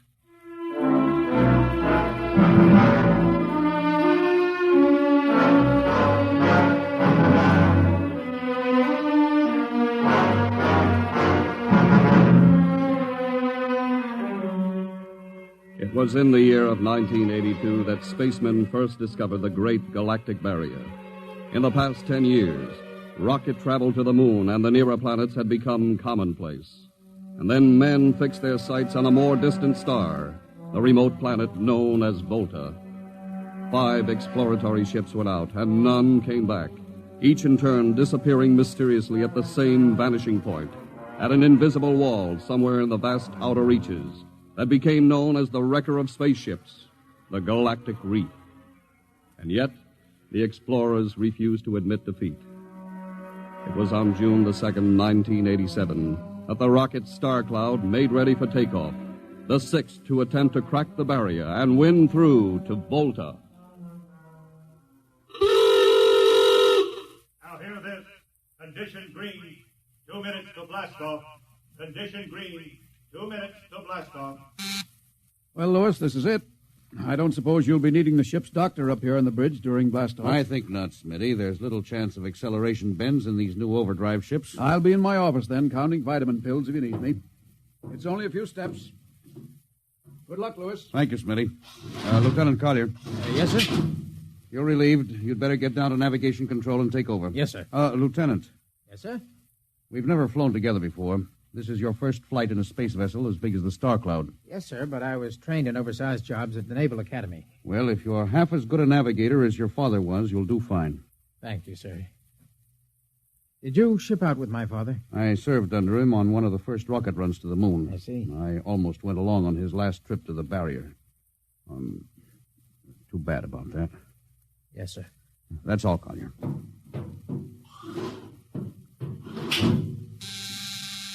Lieutenant Paulson. Get me the ground control tower on the field. I want to talk to Colonel Harrison. Yes, sir. Go ahead, sir. I patched in the bridge speaker. Colonel Harrison? Yes, Captain? We're standing by for takeoff in 30 seconds. Good. The field's cleared of all personnel. We'll try to reestablish radio contact immediately after takeoff. In any event, there'll be a 24-hour ground monitor. Fine. Good luck. Hope you make it. Thank you. Bridge to navigation control. Nav control, Collier. Ready, Lieutenant? We're ready, Captain. The course is in the integrator for takeoff at 1200 hours. All right. Stand by for blastoff. Bridge to engine room. Fire up your rocket chambers. Take off at exactly 1200 hours. I'll read you off. 20 seconds. 19. 18. 17. 16.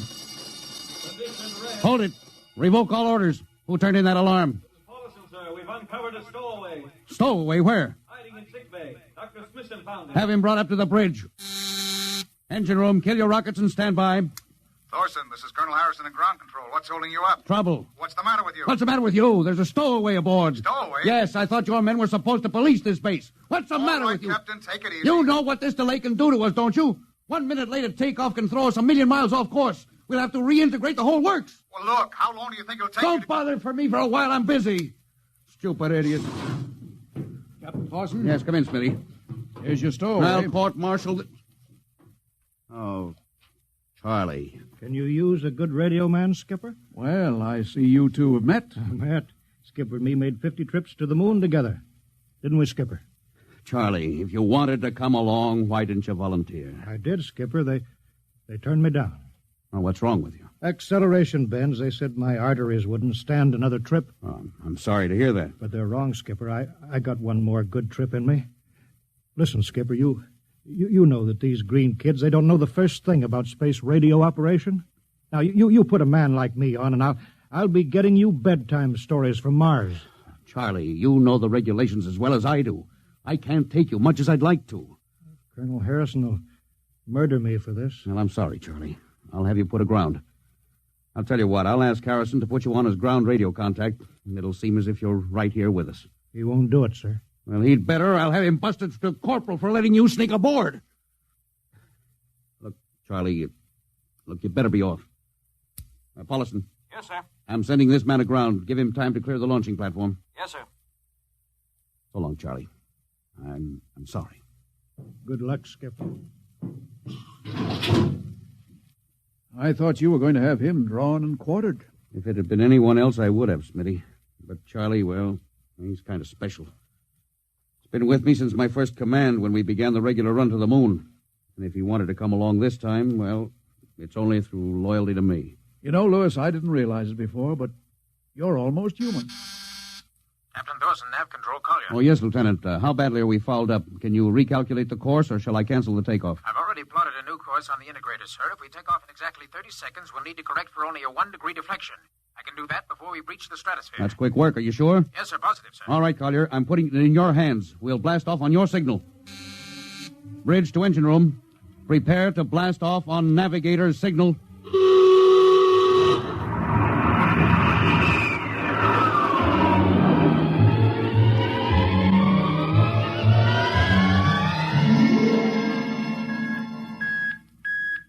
How are we doing, Collier?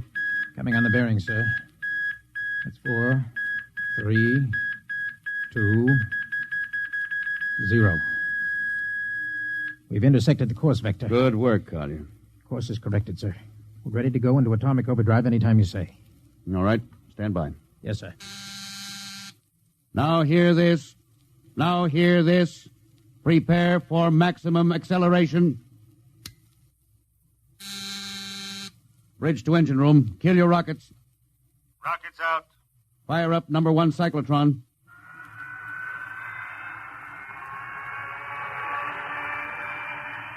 Number 1 ready. Fire up number 2. Number 2 ready. Withdraw your dampening rods.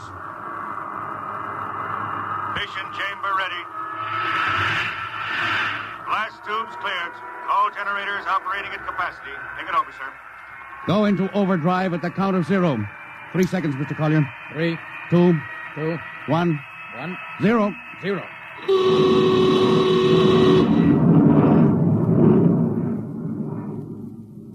How are we doing, Collier? On course, sir. She's running hot and true. My compliments, Lieutenant. This job would have done your father credit, and he was the best navigation officer I ever saw. Oh, thank you, sir. Start your gyros. Put her on robot control. All right, the bridge is yours, Mr. Collier. If you need me, I'll be in Dr. Smithson's office. Yes, sir.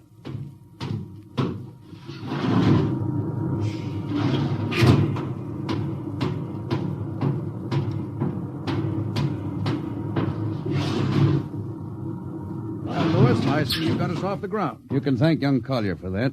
Chip off the old block. You knew his father? As a matter of fact, I knew him very well. First-rate spaceman. Oh, is he the one yes, who... Yes, he was lost in the galactic barrier on the second ship we sent out to Volta. Lewis, just what do you think this galactic barrier is? Oh, your guess is as good as mine, Doc. All I know is that 5 ships have gone into it, and none of them have come back out. You think it's a nit? How about Mestrovik's theory that it's a time warp in space? That the ships reach it and slip into another dimension? I think that's a lot of rubbish. My theory is that the galactic barrier is nothing more than a radioactive layer of some kind. Why do you say that? Well, we know that radar signals bounce off it like they were hitting an invisible glass wall. And we know that it destroys our ships and crews in some way. There's no other logical explanation. What makes you think we can get through it, Lewis? Because we're ready for it. The others weren't. The entire hull of this ship is completely shielded with lead. We can crack through any radioactive cloud ever detected. Besides, we're equipped with some new UHF radio devices that should enable us to maintain radio contact with Earth. Nothing can happen. Absolutely nothing. Now, who are you trying to convince? Myself, I suppose. Lewis, you've had your share of glory. First skipper to reach the moon back in 1962. You could have retired. Why are you risking this trip? 5 ships are missing. Men like Prentice, Margetts, and young Collier's father. I'm tired of seeing good men fed into that meat chopper. Then why are we going to Volta? We haven't any choice, Smitty. We're in a race, the kind of race where men and ships are expendable. According to the Interspace Code, the first nation to reach Volta can claim it. Well, personally, I want no part Now, of it. Doc. I'll have to play physician, morale builder, and mother substitute for 112 slightly nervous men. Well, your morale doesn't sound too good, Doc. As morale officer, I can state without fear of contradiction, it is terrible. And something tells me as we approach that galactic barrier, I'm not going to be alone.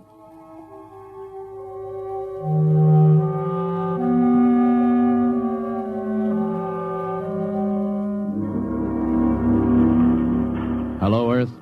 Hello, Earth. Captain Thorson of the Star Cloud calling Earth. Hello, Star Cloud. Hi, Captain. Charlie. Well, I see they haven't court-martialed you yet. No, sir, thanks to you. Well, it's good to hear you. You can read us the funny papers on Sunday morning. All right. How's our signal? Strong. Clear as a bell. Now, here's our log report for Colonel Harrison. You ready? Shoot. June 2nd, 1987. 4 weeks out from Earth. Running true. No radiation. Operation normal. Still making our approach to the galactic barrier. That's all, Charlie. See you later. Good luck, Captain. I sure wish I was with you.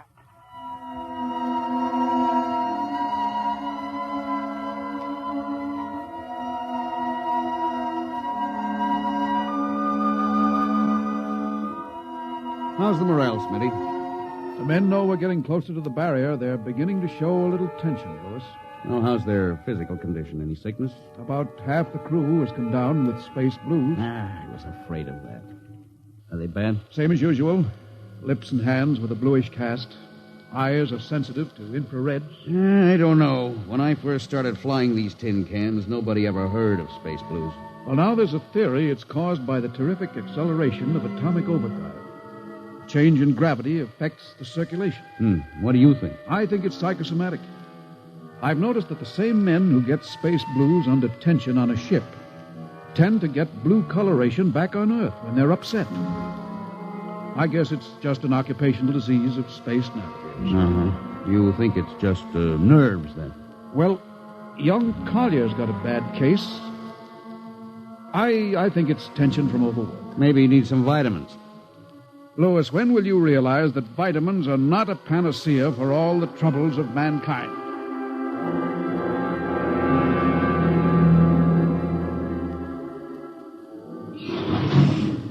Sir,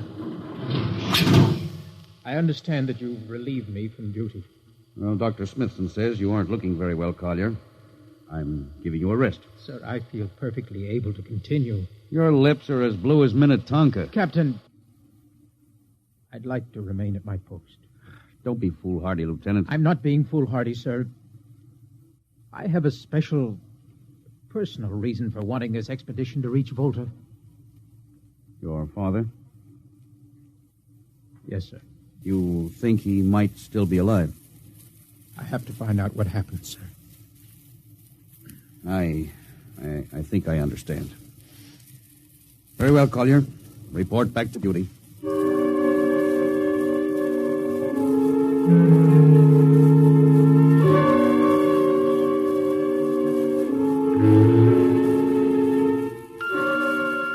What's the reading, Paulison? We're getting a +5 radar bounce now. Coming off the barrier almost as fast as we sent it out. What's the interval? 2 seconds. Shortening steadily. At this rate, we'll hit the wall in the next few minutes. All right. Alert the crew. Sound general quarters.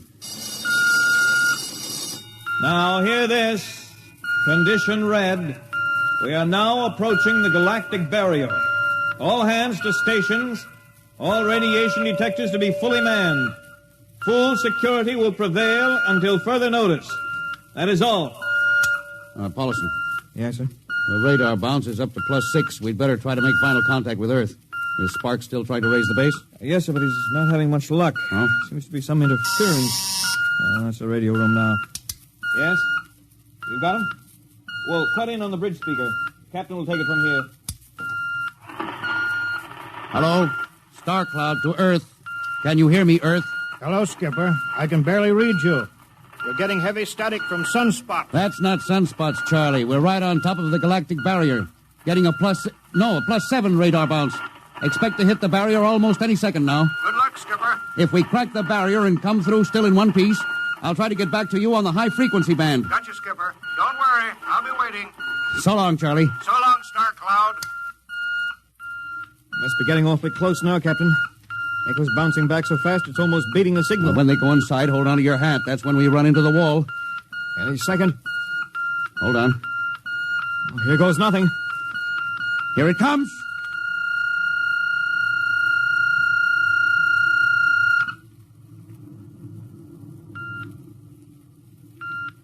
Captain. Nothing happened. We made it. We made it, Captain. No radiation, no time warp, no nothing. Now, the crew's gone crazy, sir. Let them. They've earned it. Doc, can you break out a few bottles of snakebite serum for medicinal purposes? I sure can, Lewis. This calls for a celebration. How's your morale now? It couldn't be better. How's yours? Couldn't be better. What the... Condition red. Condition red. Radiation detected. Condition red. Radiation detected. Holy mackerel. Look at the needle on that indicator. Paulison. Yes, I see it, Captain. Picking radiation like crazy. What's it like? Well, it's a strong impulse. What kind? I don't know. It's too long for a cosmic ray, too short for UHF. Whatever it is, sir, the ship is lousy. Well, track it down, triangulate it, and make it fast. I want a directional fix. Yes, sir. Engine room. Yes, sir. We're picking up radioactivity. Is the fission chambers? No leak here, sir. Check your gauges. Nothing here, Captain. Must be coming from outside. Damage control. Is our lead shield leaking radiation? Well, keep at it. Paulison, how are you doing? I've got it fixed, Captain. Well, what is it? Well, I'll have to recheck my figures. Well, hurry it up. Angle is correct, but I Come on, man, for Pete's sake. Where's the radiation coming from? Sir, it's coming from inside the ship. That's impossible. No, sir, I've checked it twice. Well, it's got to be the engines, then. If it is, sir, we're finished. Engine room. Yes, sir. That radiation must be in the overdrive pile. No, sir, it isn't here, sir. Are you certain? Yes, sir. All right, keep checking. There's only one thing left to do. Paulison, get a Geiger counter. We're going to start combing this ship inch by inch. Yes, sir. All right, turn it on. Yes, sir. All right. Ready, Captain. We'll check the atomic guns first. Come on. We'll cut through the officers' quarters here to ordnance.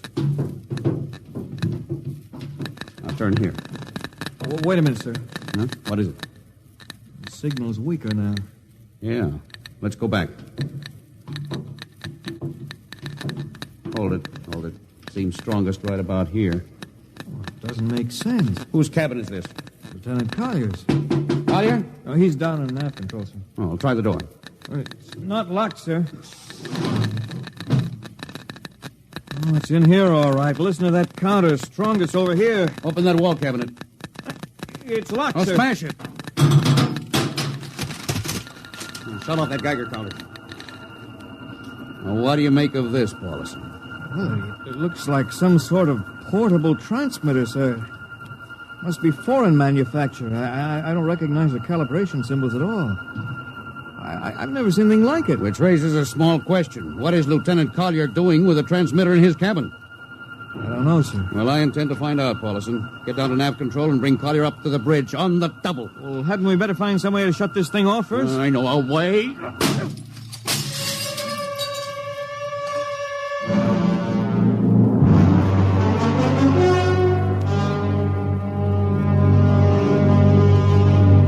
Lieutenant Collier, I'm going to ask a few simple questions, and I want a few simple answers. Yes, sir. What were you doing with a transmitter in your cabin? Transmitter, Captain? Oh, you know nothing about it? Oh, no, sir, I don't. Do you recognize these calibration symbols? No, sir. Can you think of how it might have been placed in your cabin without your knowing it? No, sir, unless someone came in while I was on duty. Would that have been possible? I suppose so, if someone had a key. I found your cabin door unlocked. Well, I meant a key to the wall cabinet. I didn't say the wall cabinet. Well, I... You what, Lieutenant? How could you have known it was in the wall cabinet? Well, I just assumed, sir. Lieutenant Collier, I find it hard to believe you would lie. Having known and respected your father, having observed the way you handle your job. However, I intend to get to the root of this thing. May I have your wristwatch, Lieutenant? Sir? Your wristwatch. Yes, sir. Paulison, turn on that Geiger counter. Yes, sir. Hold this watch next to it. Yes, sir. That's all. Lieutenant, if you hadn't any close contact with that transmitter, how do you explain the radioactivity of this watch? Well, I don't, sir. I think you'd better. To whom were you sending those signals? Condition red. Condition red. There's your answer, Captain. What is this, Collier? Alien spaceship approach. Alien spaceship approaching. Collier, who's aboard that ship? All right, now talk! Very well, Captain. My mission seems completed. Your mission? Are you admitting that you're an agent of a foreign power? I am stating it. What nation? No nation, Captain. What? I am an agent of the Voltan government.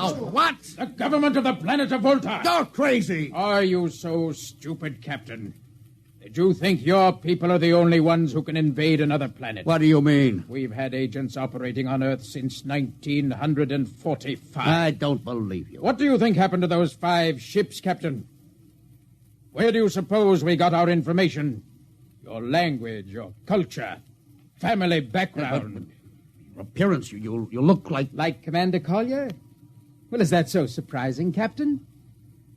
You see, Captain, we had a living model. I ought to kill you. That would be very foolish, Captain. I would advise you to surrender without delay. Alien ship now coming into ordnance range. I'll deal with you later, Collier. Paulison? Yes, sir. Put this man in irons. Take him away. Don't worry, sir. We'll take good care of him. Carpenter, Robinson. Gunnery. Gunnery Richardson. What's the range? 10,000 meters. They're closing fast. Put your guns on radar tracking. Tracking. Coming on the bearing. Fire. Fire, Richardson. Richardson, did you hear me? Fire! What's the matter down there? Did you hear me? Richardson, answer me. It's no use to shout, Captain. Collier, how did you get loose? Where's Paulison? Lieutenant Paulison is dead.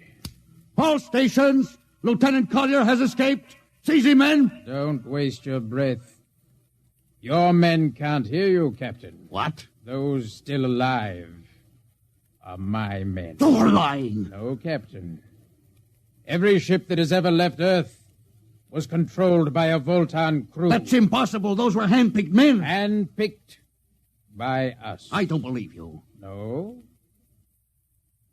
Then why not call for help? Carpenter, Robinson, Haley, report. You see, Captain? Carpenter, Robinson, Haley. It's quite useless, Captain. I would advise you to sit very quietly and do nothing. Very well, Collier. You've beaten us. What now? The ship will be taken to Volta for, shall we say, further experimentation. I see. Of course, there's one thing you hadn't counted on. Just what is that, Captain?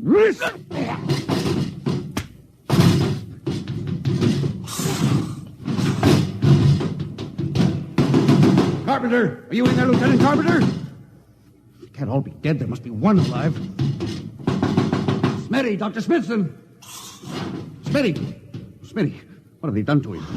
Louis, Dirty. Don't talk. I must lean closer. There's not much time. Louis, space blues. Space blues?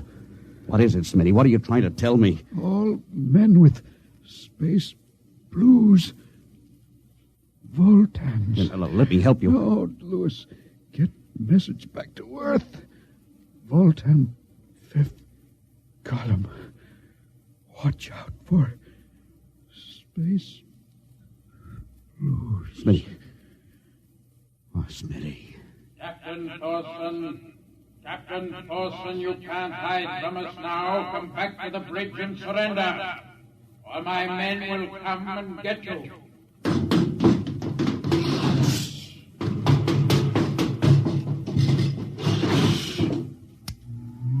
Hello.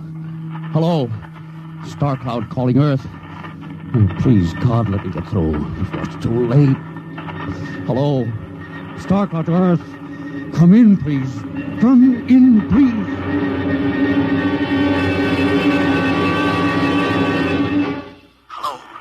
Hello. Star Cloud to Earth. Captain Thorson calling. Charlie, come in, please, hurry. Hello. Oh, hello. Can you hear me, Charlie? Skipper, is that you? Are you getting my signal? It's coming in a little louder now, Skip. Keep sending. God. Now, look, Charlie, listen to me. Not much time. Get word to Colonel Harrison. Crew mutinied. Most of crew members, Fultons. What? Fultons. Spell that. V-O-L... Fultons. That's right. They're from the planet Volta. Skipper, are you all right? Now, Charlie, this is serious. They'll be here any second. Now, listen, they have a fifth column on Earth. They're planning to invade you. You mean it? Of course I mean it. Tell Harrison, posing as humans. You can detect them by space blues. You got that? Only Fultons get space blue. Charlie, did you hear me? Space blue. I get you. They're breaking in, Charlie. I'm depending on you. Warn everybody. Captain. They've opened the door. So long, Charlie. Tell Harrison. Captain Thorson. Hello. Hello, Star Cloud. What's the trouble, Sergeant? I was just trying to raise a Star Cloud, Colonel. I had any luck? No, sir. No contact. No contact, eh? No, sir. Nearly an hour since they hit the galactic barrier. I don't understand why they haven't tried to get a message back. No, sir. Neither do I. Oh, all right. I'll take over for a while. Yes, you do that, sir. It's all yours. Right. Oh, and Charlie, you better go out and get yourself some coffee. You look a little blue around the gills.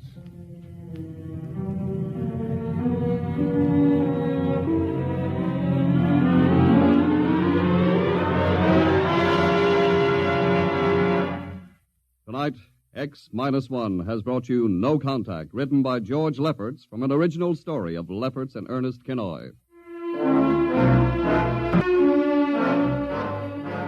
Featured in the cast were Louis Van Ruten as Captain, Donald Buca as Collier, Wendell Holmes as Charlie, and Bill Griffiths, Bill Smith, Matt Crowley, and Ken Williams. Your announcer, Don Pardo. X-1 was directed by Fred Way and is a transcribed NBC Radio Network production. And now, next week. When you want to take over a world, you naturally look for its weak point, some way to catch its people off guard. We live in a world where everybody loves a parade, a world of press agents and publicity stunts. But who would ever dream that invaders from outer space would take advantage of that weakness and actually hire a press agent to advertise their coming? Who would believe it was anything but just another publicity gag? At least, not until the terrible moment when it was already too late. The moment of X-1.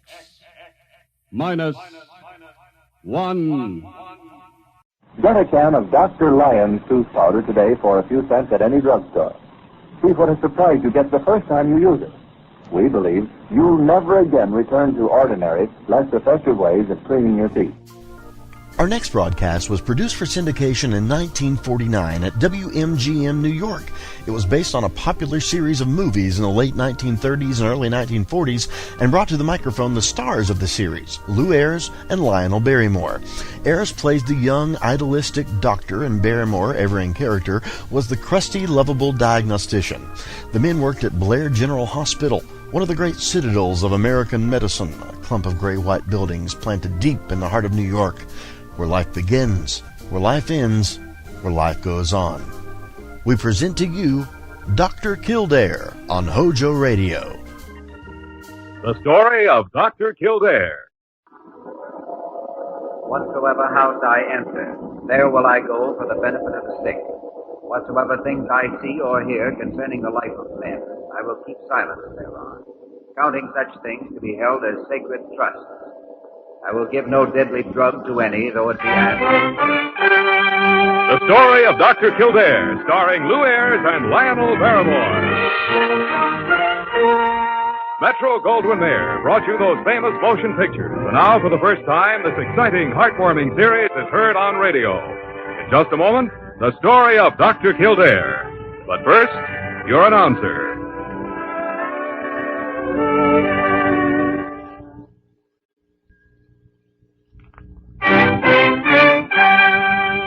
Now, the story of Dr. Kildare, starring Lou Ayres as Dr. Kildare and Lionel Barrymore as Dr. Gillespie.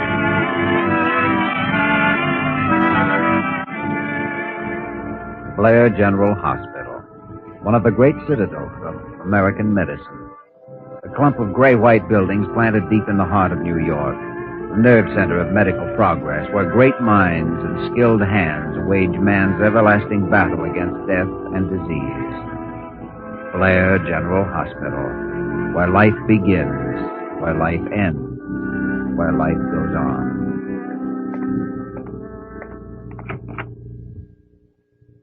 Good morning, Doctor. You're there. Oh, my, you look tired. Morning, Parker. I am tired. Dr. Gillespie in yet? He's down in the clinic. Oh, that man. Bad mood? Bad? Oh, horrible. Fine. Let's see now. Dr. Kildare speaking. Hello. Is this Dr. James Kildare? Yes? Who's this, please? Jimmy, this is Angela. Angela Kester. Angela Kester. Well, I didn't know you were in New York. When'd you get in? Last night, flew in from Chicago. Jimmy, I must see you right away. It's important. Well, I won't be off duty until Jimmy, tonight. it's an emergency. I've got to see you now. Hey, you do sound worried. What's the trouble? Stephen, my husband. Jimmy, something terrible's going to happen. It's mine. He's sick. Well, who's your doctor, Angela? I haven't any doctor. Not anymore. Oh, please. But, Angela, my work here at the hospital, I can't Please, possibly... Jimmy. 612 East 73rd. Believe me, I'm afraid. I'm terribly afraid. I don't understand, Angela. You're afraid of what? He wants to kill me. I know it. Stephen wants to kill me. Wait a minute, You've Angela. got to believe me. Oh, please, hurry. 612 East 73rd. Is that right? Yes, Jimmy. All right, Angela. I'll be right out. Kildare, what's the big hurry? You're not an intern anymore. Rush call, Dr. Gillespie. Rush call? Where? East 73rd, old friends of mine. Lots of trouble. Well, which is it? Not enough love or not enough money? Might be either. She's afraid her husband's going to kill her. So that's enough to keep a woman's mind off her housework. Dr. Kildare. Well, nosy Parker. Why do you keep on busting in here all the time? Oh, Dr. Kildare. Parker, if anyone wants me, I'll be at the home of Mrs. Angela Kester. Oh, all right, Doctor, but just a moment. Parker, I'm in a hurry. But there's a man. He just came into the reception room. He wants to see you. I'm sorry, Parker, He but says his name is Kester, Stephen Kester.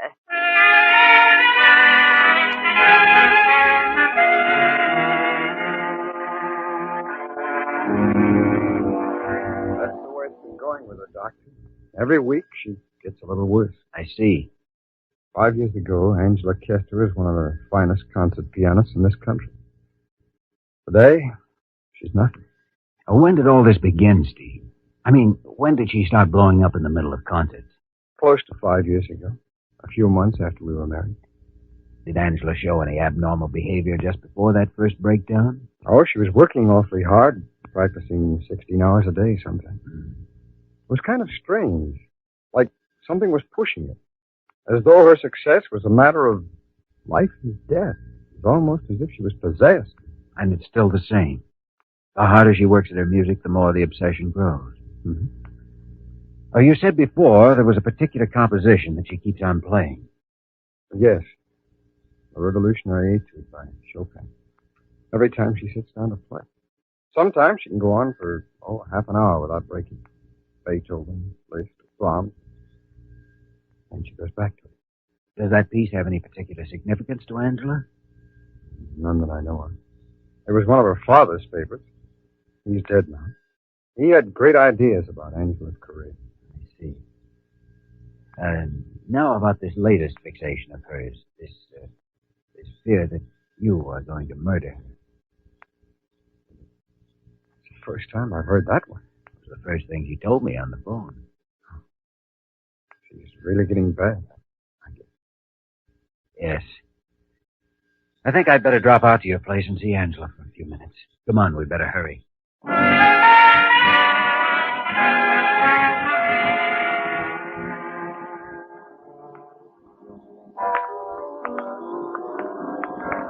Yeah, we can watch her here from behind these glass doors. Is the nurse with her constantly? Yes. I don't dare leave her alone. She still plays beautifully. Yes, I know. But wait. Wait, you'll see. Steve, the doctors that have been handling Angela's case, what kind of treatments have they been giving her? Oh, I think she's been through about all of them. 2 courses of insulin shock, 2 courses of electric shock. I don't know what else. When did she have her last shock treatment? Oh, about 6 months ago. They helped for a while, then she slips back into the same old condition. Listen. You hear? She's breaking up now. Yes, I see what you mean. Why, it's almost as if something had taken hold of her, pushing her, twisting her body, some strange force. Why can't I? Why can't I? Let me. They move. Steve, stay here. I'm going in. Why can't I? Hands! Hands! They won't let me! They won't let me! I've got to! It must come out! Hands! Oh, stop! Hands! Stop! Stop! Angela. Oh, Jimmy. Jimmy. Oh, Jimmy. All right, Angela. It's all right. Nurse, I'm Dr. Kildare, Blair General. Oh, yes, sir. Are there any sedatives in the house? Yes, doctor. Grain and a half a second, all, please. Yes, sir. Jimmy, what's happening to me? My hand. Can anybody help me? Can anybody help Yes, me? Angela. I'm going to help you. Don't be afraid. Jimmy, my hands. And they won't let me. They're trapped. These notes on this paper, they've trapped my hands. My hands. Then we'll set them free, Angela. Now, don't be afraid. I'm going to help you.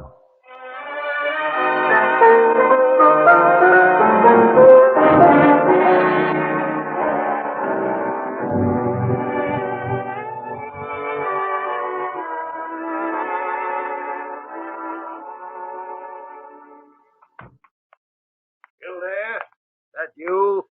Yes, Dr. Gillespie? Ah, sit down, Jimmy. Sit down. Here, sit down.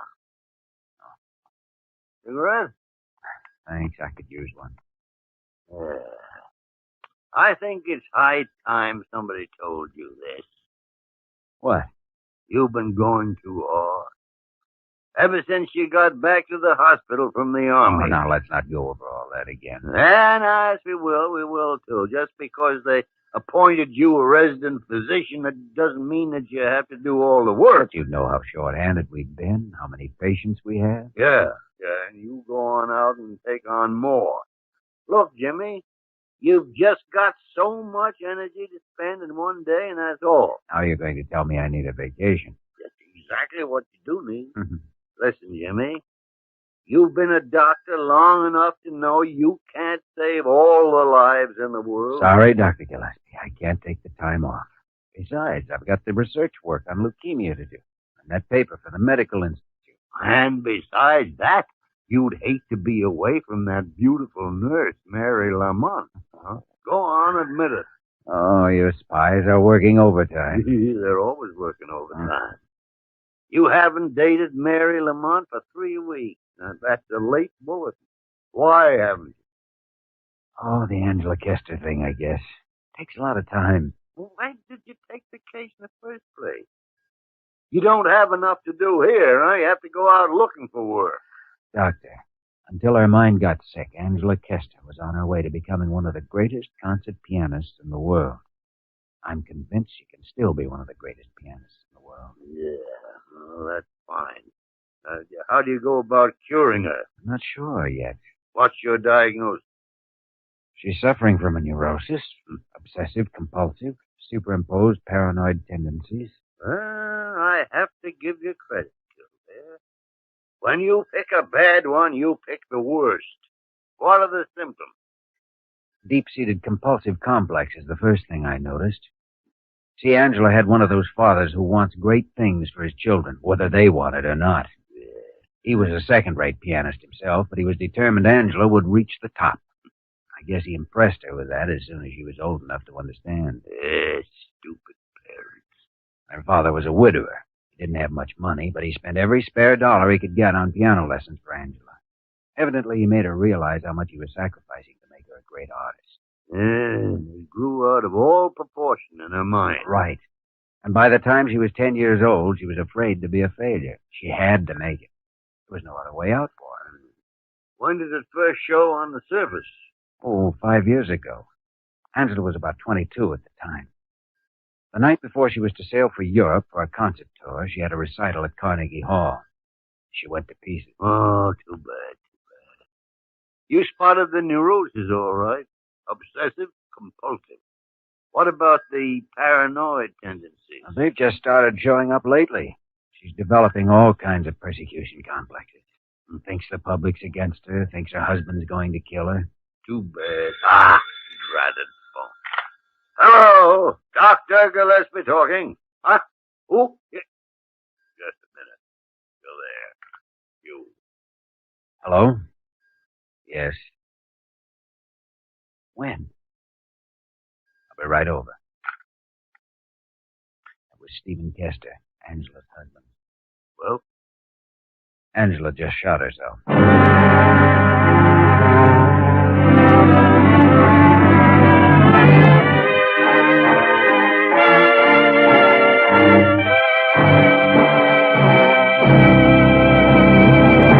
The story of Dr. Kildare will continue in just a moment.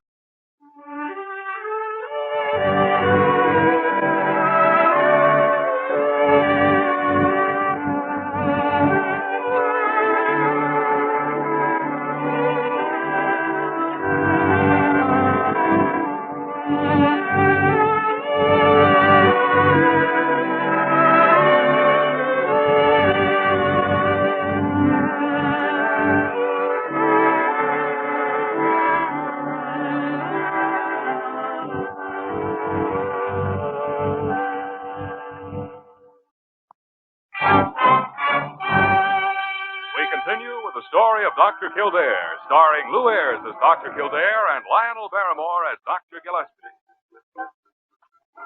Blair General Hospital, good afternoon. Children's Clinic, thank you. Blair General Hospital, good afternoon. Who? The New York Times. Oh, I'm sorry. Mrs. Kester is still in surgery. No, sir, no report. Blair General Hospital, good afternoon. Dr. Gillespie's office? Thank you.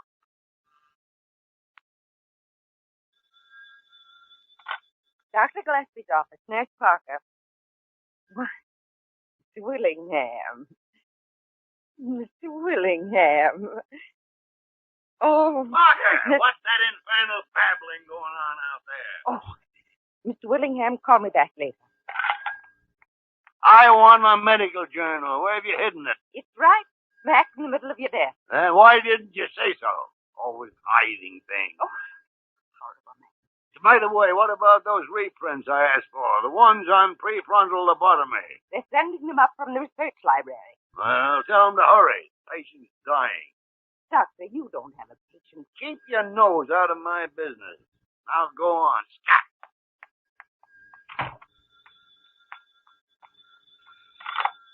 Dr. Gillespie's office. Parker, this is Dr. Kildare. Just finished surgery. Yes, Doctor. Here's the report on Angela Kester that Dr. Gillespie asked for. All right, Doctor, I'll take it. Self-inflicted bullet wound on left side of chest. Bullet penetrated the chest cage. Small pneumothorax. No serious damage. Bullet lodged just beneath the skin under the left shoulder blade. Easily removed. Patient resting comfortably. Got it? Yes, Doctor, thank you. Now tell Dr. Gillespie I'm going over to Sullivan's for a bite to eat. All right, Doctor. You're trapped, Jimmy. I heard every word. Mary, where'd you come from? Been following you for days. How about coffee? Wonderful. Let's go. Sorry about the last few weeks, Mary. I hope you understand. I'm getting used to it. But really, Jimmy, I've been talking to Dr. Gillespie. You've got to cut down on your work. All right. I concede. Just as soon as Angela Kester gets well, I take a vacation. Wonderful. She ought to be up and around in 10 days. Then you start your vacation? Well, I don't mean the bullet wound. Her mind. Oh. She's suffering terribly. Do you really think there's a chance of curing her? I think there is, Mary. One chance. But I thought they tried everything. Everything but an operation. I don't understand. A prefrontal lobotomy. It's her only chance. But it's so risky, isn't it, Jimmy? Are you sure it's her only chance? It's the last resort, I know. That's all that's left for Angela now. And if the operation fails? It can't fail, Mary. I wish I could believe that. Come on, let's get that coffee.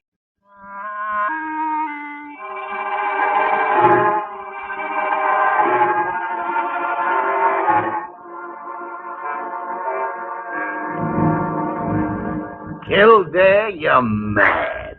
A prefrontal lobotomy? You're just stark, staring mad. Dr. Gillespie, you've been doing research on prefrontal lobotomies for the past 4 days. Now admit it. You're getting worse than Nosy Parker. So, what's your real opinion? Oh, Jimmy, I don't know. Seems pretty risky to me, trying it on a girl like Angela Kester. Actually, the prefrontal lobotomy has been successful with patients of Angela's type. Sure, I know that. What are the odds?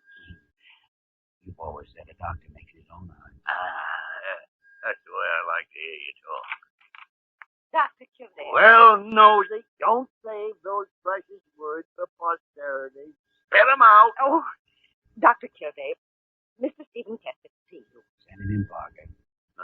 The Kester girl's husband? Yes. Steve, good to see you. Good to see you, Jim. How is she?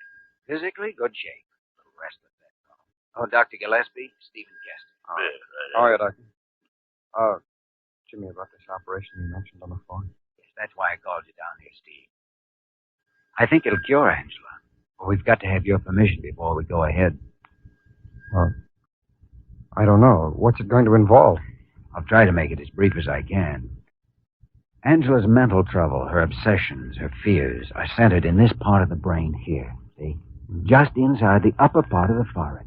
The frontal lobes, we call them. But how could an operation cure that part of the brain? It wouldn't. Our only concern now is to cure the whole brain by permanently isolating those frontal lobes from the rest of the brain. How is that possible, Doctor? Well, it's comparatively a simple operation, Kester. An opening is made in the skull just above the frontal lobes. We insert into the brain an instrument called a leucotome. Mm-hmm. With that instrument, we sever the white tissue which connects the frontal lobes to the rest of the brain. That's what we call a prefrontal lobotomy. What are the risks? I mean, what could happen? 4 alternatives, Steve. It could make Angela a little better, or it could make her a little worse. It could cure her completely, or it could kill her. Jimmy, what would happen to her if she didn't have the operation? We couldn't try any more shock treatments. She's already had the maximum. Her system wouldn't take it. And without treatment, Kester, more suicide attempts, deterioration, until she's hopelessly insane.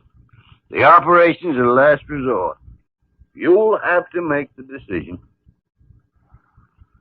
You recommend it, Jim? I recommend it. Kildare? Jimmy, operate.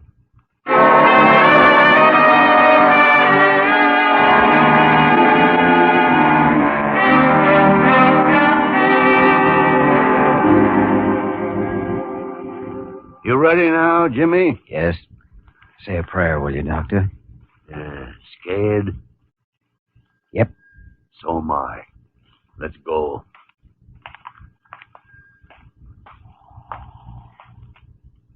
Dr. Long, is the patient ready? She's anesthetized. I've given her sodium pentothal. Is it all right to proceed? Yes, Doctor. All right, Jimmy. Scalpel. Sponge. Hemostats. Silver clips. How's that wound, Kildare? Bleeding's controlled, wound's dry. Nurse, Yes, Doctor. retractor. Periosteal elevator. Dr. Long, Yes, Doctor. ready to proceed with the osteotomy. Her condition still good? Blood pressure down, 90/68. Pulse, 88. Respiration, 24. Miss Lamont, Yes, Doctor. Trephine. Have the water syringe ready. Forceps. Good work, Jimmy. Nurse, careful with the skull disc. Keep it moist. Yes, Doctor. Scalpel for dural incision. Eyes. Quickly. Yes, Doctor. Dr. Long, how's her condition? Blood pressure was down, 90/68. Supplementing saline solution with blood. Pulse, 90. Respiration, 26. Blood pressure rising. Ready to proceed with the lobotomy. All right to proceed, Doctor. Nurse, Yes, Doctor. the leucotone. Ready with the Lipiodol syringe. Ready, Doctor. Localized perfectly. Easy. Got to go slow.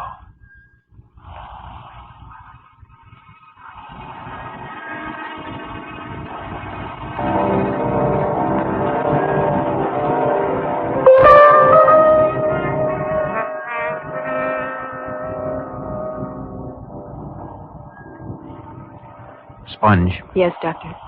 Very little bleeding. Fine work, Jimmy. Fine instrument. Nurse ready to close the wound. Number 60 silk for the dura. Skull disc. Good. Well moistened. Skin sutures. Yes, Doctor. Sterile dressings. Everything all right, Dr. Long? Condition's good. Thank you, Doctor. Thank you very much. Good work, Kildare. Jimmy, you've done yourself proud. You better wait and see, Dr. Gillespie. Jimmy, how long will it be before we know? Oh, I estimate about 3 days in Angela's case. Might know definitely by then. You mean if she's cured or if... If she isn't cured, Mary. If she has to live out the rest of her life a hopeless lunatic.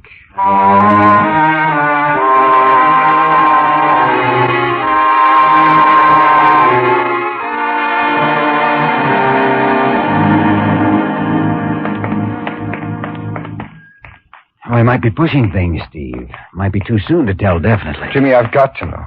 One way or the other. It's only been 3 days, Steve. In a case like Angela's, it could be months before we know, for sure. It could be complications. Jimmy, I've got to know now. I've got to. All right, Steve. Here we are. You all set?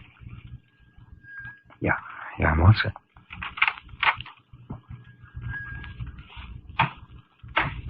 You just woke up. Now go over to the bed, Steve. Let her see you. All right.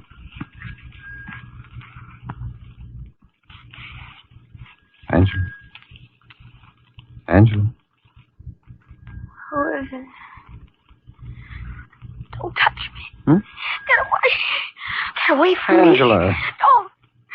Get away. Angela, it's Stephen, your husband. Stephen. Steve? Angela, look at me.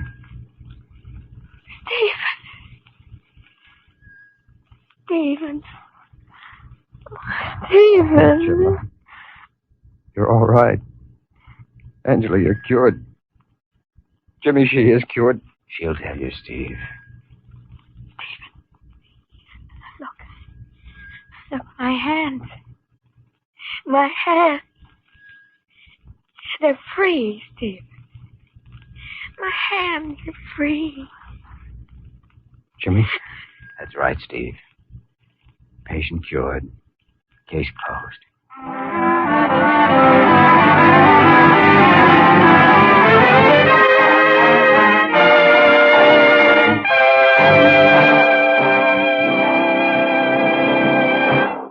In just a moment, we will return to the story of Dr. Kildare.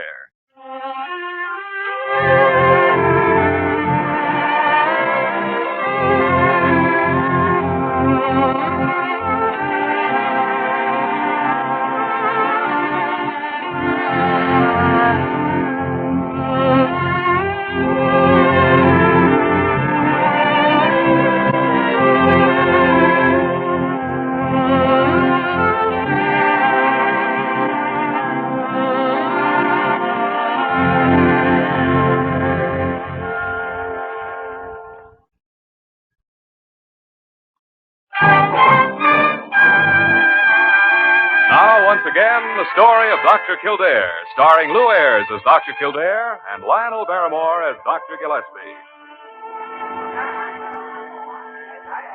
Actually, it was quite soon to have the permanent results of the lobotomy operation. Some cases take a good deal longer.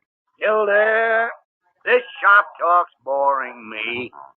If you'll excuse me, I think I'll go over and heckle Dr. Carew. I think he's trying to impress something. It's lucky Angela decided to make this party formal. First time I've ever seen Dr. Gillespie in a tuxedo. Probably the last. Oh, look, Angela's sitting down at the piano. Mm-hmm.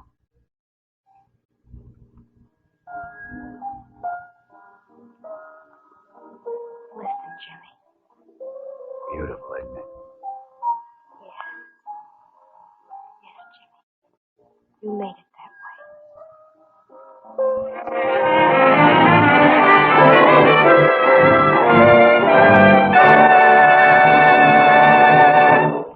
You have just heard the story of Dr. Kildare, starring Lou Ayres and Lionel Barrymore. Dr. Kildare is presented by arrangement with Metro-Goldwyn-Mayer, producers of East Side, West Side, starring Barbara Stanwyck, James Mason, Van Heflin, and Ava Gardner. The program was written by James Edward Moser and directed by William P. Russo. Original music composed and conducted by Walter Schumann.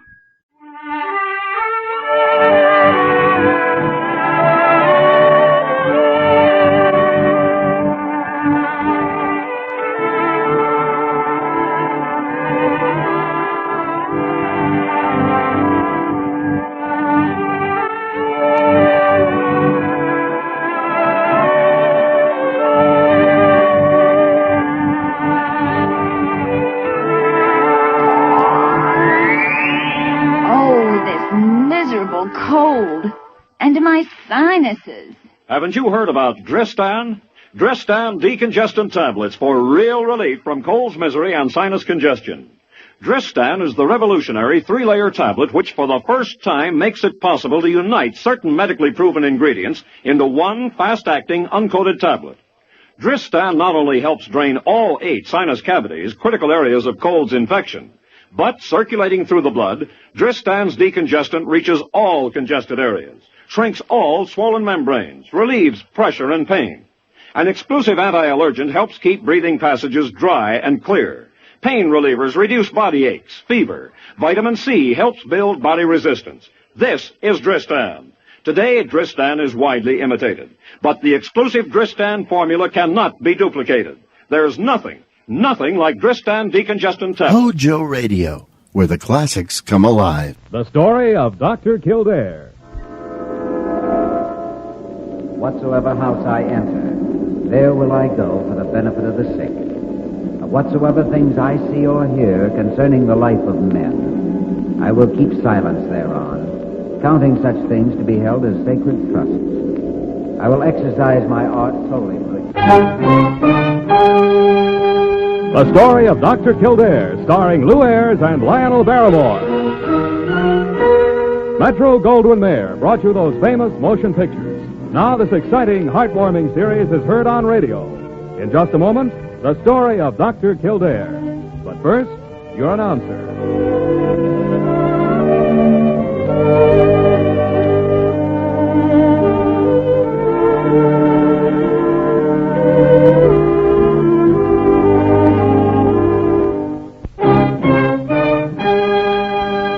Now, the story of Dr. Kildare, starring Lou Ayres as Dr. Kildare and Lionel Barrymore as Dr. Gillespie.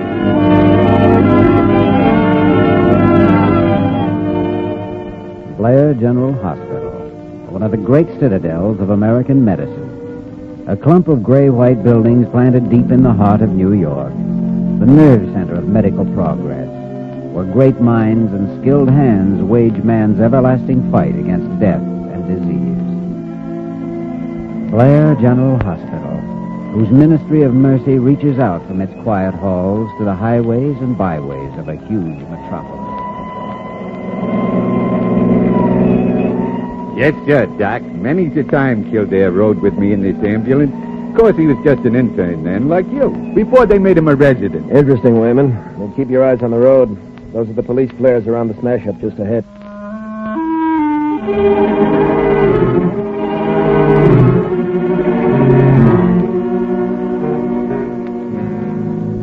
She was unconscious when Wayman and I got there, Dr. Kildare. I couldn't bring her to. Deep shock, Morton.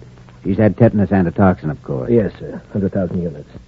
The leg looked pretty bad, so we rushed her right in. Boy, I come in from Riverdale and nothing flat. You should have seen me, Doc. I've seen you, Wayman. Nurse. Yes, Doctor? Blood plasma. Supplement with glucose intravenous. Yes, sir. Morton, how long had she been lying there on the road? At least a half an hour, I imagine. Not much traffic out there this late at night. Too bad. Might have made a lot of difference. Know who she is? No, sir. No identification on her. Driver's license? No driver's license. No nothing, Doc. She must have been doing 70 when she met up with that tree. Nurse, has Dr. Gillespie been called? Yes, Doctor. Will you check again to see that he's on his way? Yes, Doctor. If only we could locate her family. Got to have their consent. For what? To save her life? I guess it almost amounts to that, Morton. We have to protect the hospital. When we go into surgery, we've got to have consent from either the patient or next of kin. Still there? You looking for me? Oh, yes, Dr. Gillespie. This girl should be operated on immediately.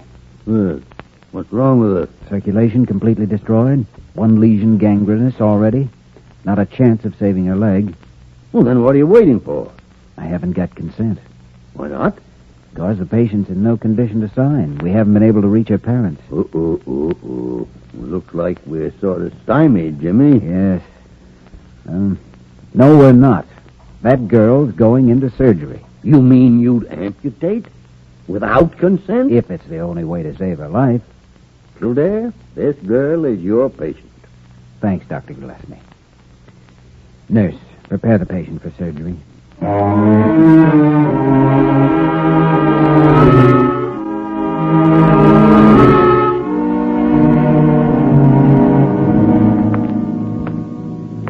morning, Dr. Kildare. Good morning, nurse.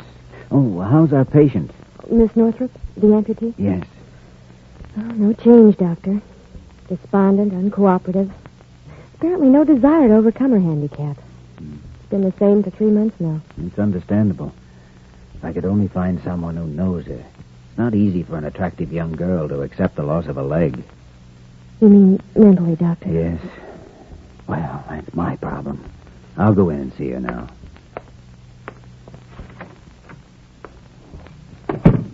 Good morning, Miss Northrop. Get out. Oh, I've had the same greeting for 3 months. Leave me alone, Dr. Kildare.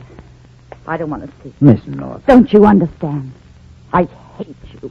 I do understand. But please, won't you tell me the name of some person you know, some of your friends? I have no friends. And if I did have, I wouldn't want to see them. But you'll need them when you leave here. I'm not leaving here. You can't stay here forever, you know. When you're cured, you must leave to make room for some other patient. Please, tell me their names. No. And leave me alone. Why won't you try to walk? Come on, I'll help you. Don't touch me. You feel sorry for me. I can see it in your face. I don't feel pity for you or sympathy. All I want is to be able to close the book on your case and mark it successful. I won't be able to do that until you walk. How can you look at me and imagine that I'll ever be called a success? When I look at you, I can't think of one reason why you shouldn't be. You have youth and beauty. And on the debit side of my ledger, I have one leg. The books just don't balance, Dr. Kildare. You'll only listen to me. You can learn to forget your problem. You will forget it in time. Now, you must learn to walk. Just work with me. Give yourself a chance. A chance, Dr. Kildare. That's very funny. A chance to go swimming again. A chance to go dancing. I'd do a very graceful rumba, Dr. Kildare. I'd rather die.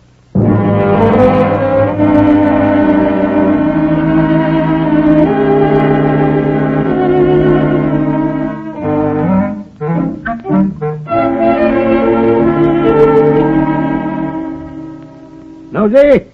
Nosy, Parker! Nosy! Yes, Dr. Gillespie. Nosy, why in thunder are you always poking around here when I don't want you?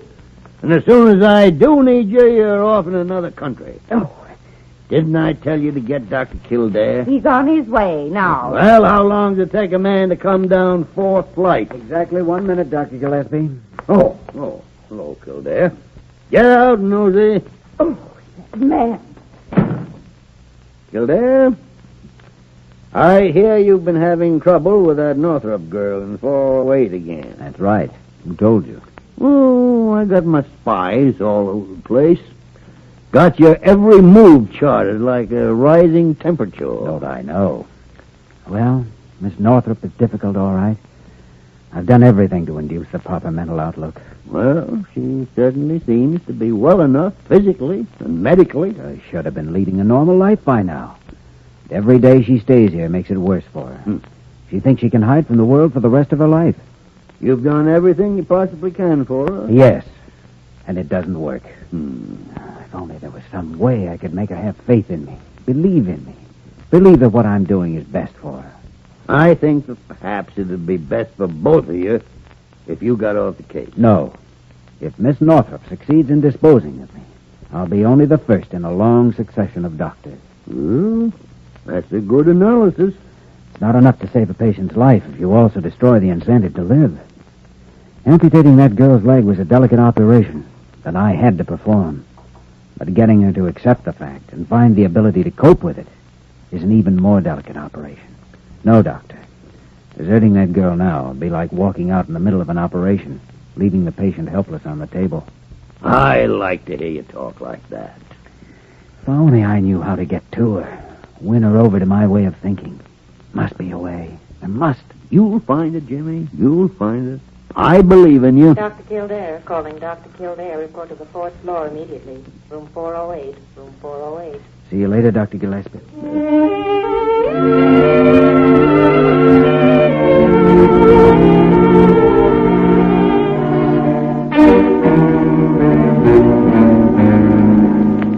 I've got every right in the world to see her. I know she wants to see me. You want me, nurse? Oh, Dr. Kildare. Dr. This man Kildare. insisted... They told me you were her doctor. You've got to let me in to see her. Now, whoa, now, slow down here a minute. Who is it you wish to see? Marjorie Northrop. We've been engaged for over a year, Doctor. Where have you been for the last 3 I was months? looking for her. Please take me to her, Doctor. What's your name? Willard Mason. What's wrong with her? She'll be all right. Well, then you let me see her. No. Miss Northrop has issued orders that no one is to see her. And the hospital has to abide by those orders. No one will stop me from seeing her. Just tell her that Willard Mason is here, that's all. No, it's no use. I think particularly you're the one person she's afraid to see. What? Afraid to see me? Well, why? Mr. Mason, she was in an automobile accident. It was necessary to amputate her right leg. Amputate? No, I don't believe you. You still want to see her? More than ever. She knows how much I love her. She must know that what happened can't affect my feeling for her in the slightest. You might consider that what has happened may have affected her feeling for you. But at a time like this, Doctor, I should think she'd want to see me more than ever. She'd need someone to lean on. I agree with you, but I'm afraid she won't. She resents pity and sympathy. But I won't give her any. I'll just make believe that nothing's happened. I'll avoid any mention of her leg. That's the one thing you mustn't do. It only makes it more obvious. You must try to understand what she's going through mentally. I'm sorry, Doctor. It's such a terrible shock. Hard to imagine Marjorie. Dr. Kildare, Miss Northrop in 408 is flashing. Certainly, nurse. Room 408. That's where she is. Right up the hall. Yes, but no. Hey, wait a minute. Where are you going? Room 408. I'm going in to see her. Don't go in there. Don't go in there. I tried to stop him, Dr. Kildare. It's all right. We'll just wait here a minute. Come on, nurse. Get out! I don't want to see you. Get out! Marge, please. It doesn't matter. Leave me alone. Please, leave me alone. I'm sorry, but doctors belong to each other. Nurse. I'll have this man removed, Doctor. No, leave him alone. It doesn't matter, Marge. I love you. Marge, I've always loved you. Don't look at me. I'm glad you told her how you felt, Missy, but I think right now it'd be best for you to leave. All right, Doctor. I will. Marge. Please. Yes.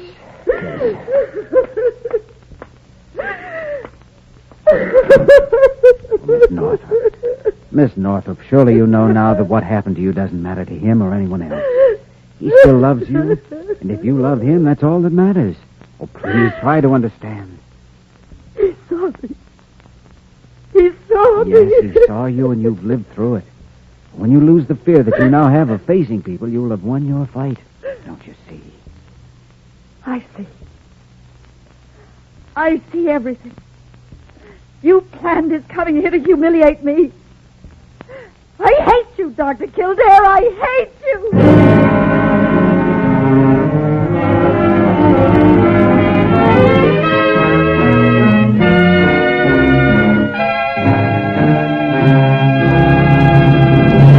The story of Dr. Kildare will continue in just a moment.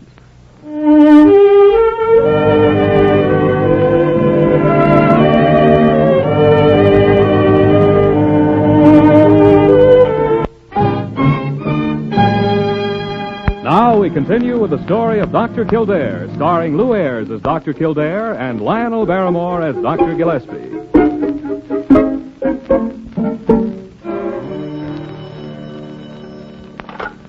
Dr. Gillespie's office, Nurse Parker. What? Those clinical reports on rehabilitation cases? Oh, yes.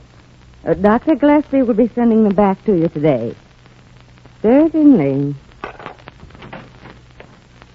afternoon, Parker.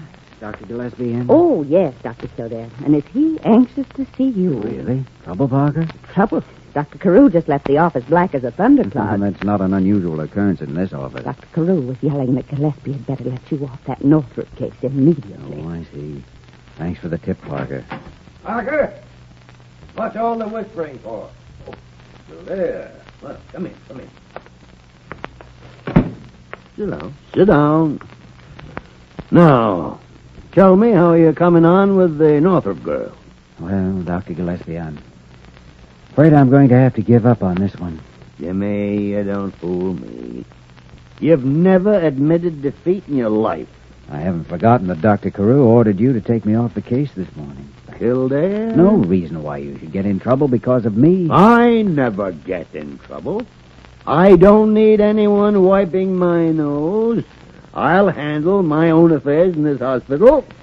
Just the same, I think I'd like to be relieved of the Northrop case. Yes. As a matter of fact, that fool Carew was just here.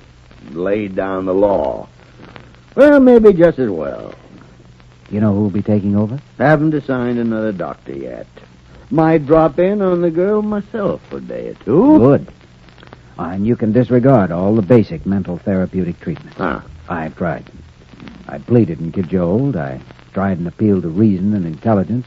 I was cruel and cold. Nothing drew the slightest response. Kildare, I've removed you from the case, but I can still ask a staff member to accompany me when I visit a patient. Dr. Gillespie, I don't really know why I worried about you getting in trouble. You go looking for it. I'd be delighted to accompany you.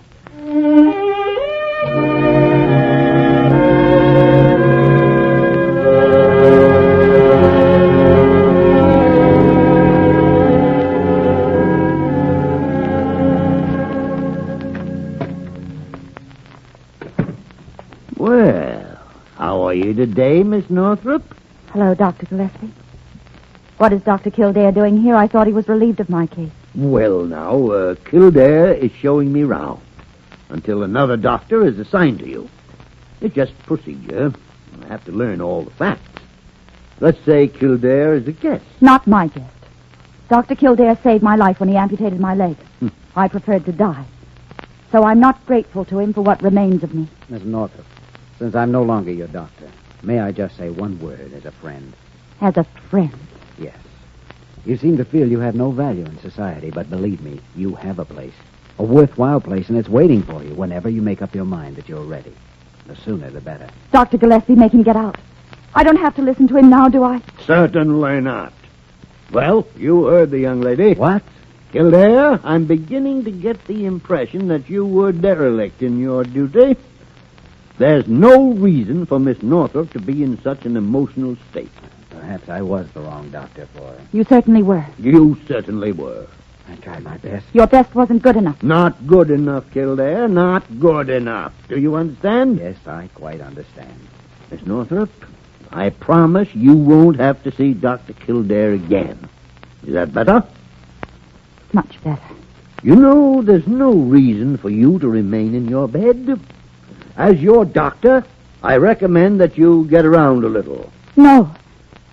I don't want even you to see me in my condition. Oh, I don't want you to go outside this room. I just want you to be comfortable here. Warm? Why not sit over near the window? I won't leave my bed. You mean you don't have the courage? You wouldn't even do it if you were alone. You said I didn't have to listen to him, Dr. Gillespie. That's right. Kildare, you'll report to my office when we finish here. All right, Doctor. And don't you ever dare to accuse Miss Northrop of not having courage. If and when she wants to go to the window, I am sure she'll do so. Yes. Yes. I think I'd like to go there now. Good girl. Good girl. There. Now we'll just push you over here where you can get a little fresh air. There. Now, how does the outside world look to you? Going on as usual, just as you remember it? Yes. Everything just as I... It's horrible. Horrible. Take Take me back to my bed. What's the matter? Those girls playing tennis. I can't stand it. Well, Kildare, isn't that blonde girl down there Evelyn Williams? Evelyn Williams? Yes. Don't you remember? Evelyn Williams. Yes, I do remember. Kildare, where are you going? I think I may have found an answer to that problem, Dr. Gillespie. I'm going to see Evelyn Williams. Yes. You may have found an answer, Kildare.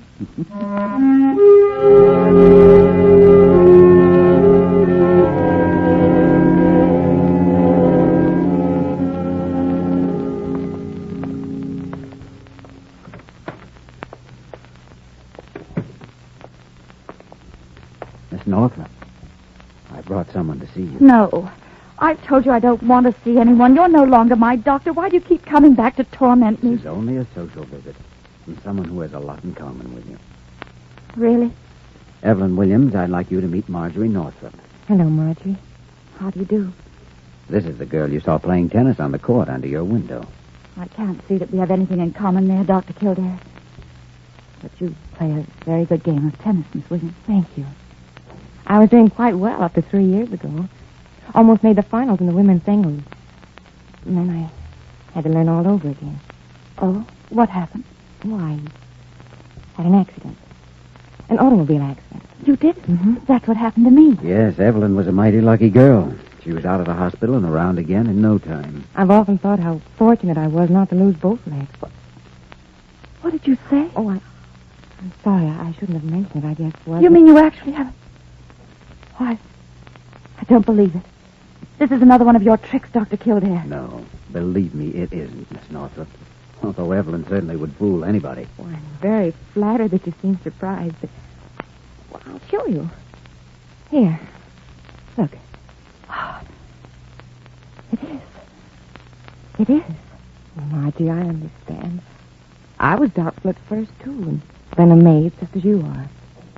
Now I'm only very, very grateful. And you play tennis as well as before? Mm-hmm. Almost. I dance and ride, too. Oh, that's wonderful.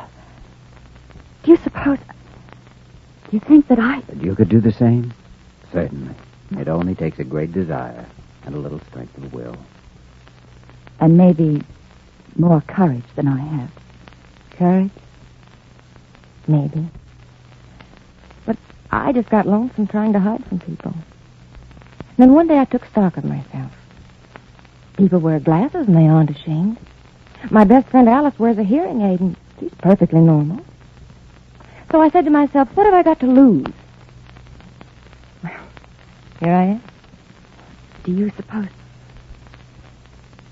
you could teach me to walk? I'd be very happy to. But there's someone who could teach you much better than I if you'd allow him to. Allow him to? Oh, of course I will. Who is it? Dr. Kildare. Oh.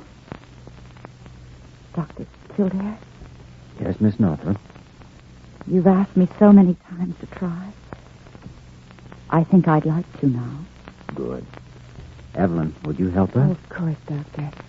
Margie's very simple. There we are. Now, stand up. Oh, I can't. Evelyn, help me. You'll need no more help now. Stand up. I am standing. Now, walk slowly toward me. I can't. Walk. You've been walking all your life. You have two legs just as you always had. Walk.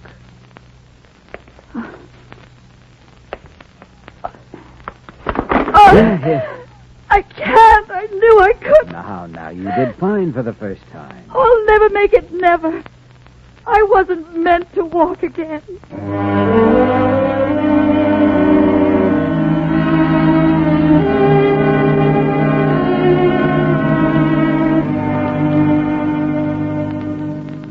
I can't wait all day for this party of yours to come off, Kildare. Mason should be along any minute, Dr. Gillespie. I feel like a fool sitting here in the waiting room of my own hospital. They'll be sending me out on an ambulance call if I don't look out. Here he comes now. Dr. Kildare, I rushed right over as soon as I got your message. Is there something wrong with Marjorie? Not a thing in the world, Mr. Mason. And by the way, I'd like you to meet Dr. Gillespie, our chief of staff. Oh, how do you do, sir? How do you do, young man? Dr. Kildare here is treating us to one of his dramatic finishes. Has Marjorie asked to see me, Dr. Kildare? Yes, she has. Oh, that's wonderful. May I go in? That won't be necessary. She's coming down the corridor to meet you now. Marjorie. Look, she's walking. Alone. Will? Oh, Will. Marjorie. Oh, darling, I'm so happy. Kildare? Yes, Doctor. Don't stand there gaping like an idiot. Come on, we've got work to do. Of course, Dr. Gillespie, of course.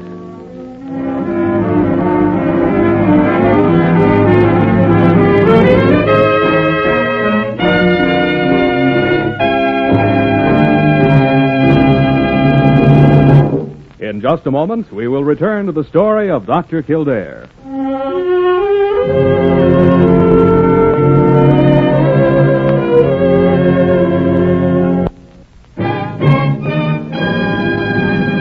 Now, once again, the story of Dr. Kildare, starring Lou Ayres as Dr. Kildare and Lionel Barrymore as Dr. Gillespie.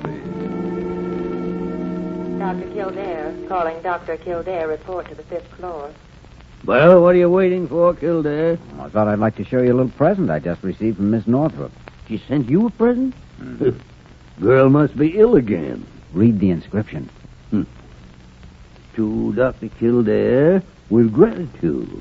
Marjorie Northrop. Very impressive. She made one mistake. Mistake?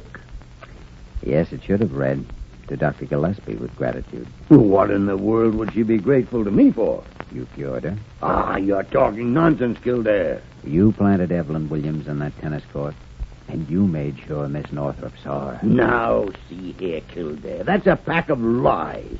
Who told you a thing like that? And see you later, Dr. Gillespie.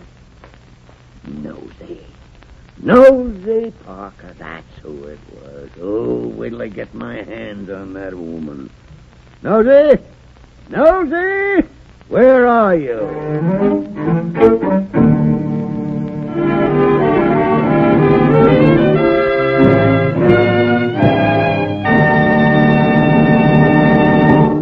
You have just heard the story of Dr. Kildare, starring Lou Ayres and Lionel Barrymore.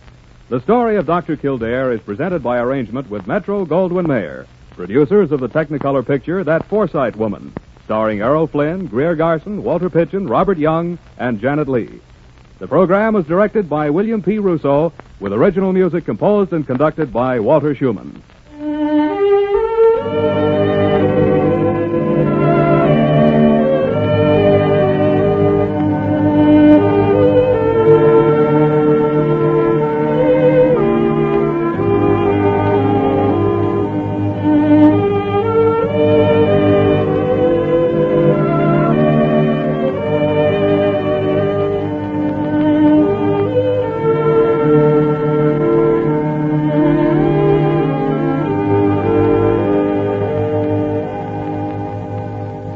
Number 17, ration coupon 17. Are you planning to use your shoe ration coupon to buy white shoes? If so, give them the best of care. Keep them clean with Energine Shoe White. No shoe white can make your shoes look whiter than Energine Shoe White. It's made with the very whitest pigment known, and it spreads so easily, dries so evenly, it gives your shoes the neat, well-kept look they must have to give you the most satisfactory wear. For the best of care for the white shoes you wear, remember Energine Shoe White. This is the Columbia Broadcasting System. Our next broadcast is a radio mystery drama which ran from May 16th, 1942 until September 27th, 1955 on CBS Radio Network. The show was also broadcast in Chicago and over Armed Forces Radio. On the West Coast, it was sponsored by the Signal Oil Company. That whistle is your signal for the Signal Oil program. The program was also adapted into a film noir series by Columbia Pictures in 1944. Each episode began with the sound of footsteps and a person whistling. The haunting signature theme tune was composed by Wilbert Hatch and featured Dorothy Roberts whistling with an orchestra. We present to you The Whistler on HOJO Radio. Wait a minute. Have you heard The Whistler?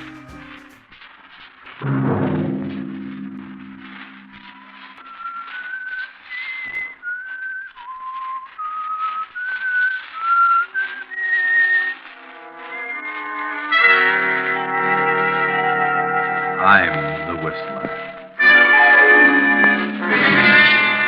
No. Don't come near me. I didn't plan to kill you, no. That was John Hendricks. He waited for a chance to sell his soul to the devil. Money is not enough, John.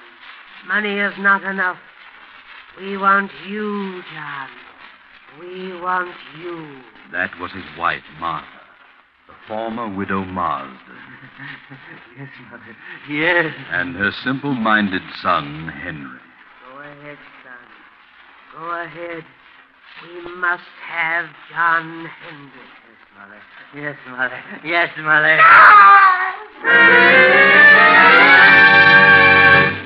Tonight, CBS presents a new mystery series, The Whistler.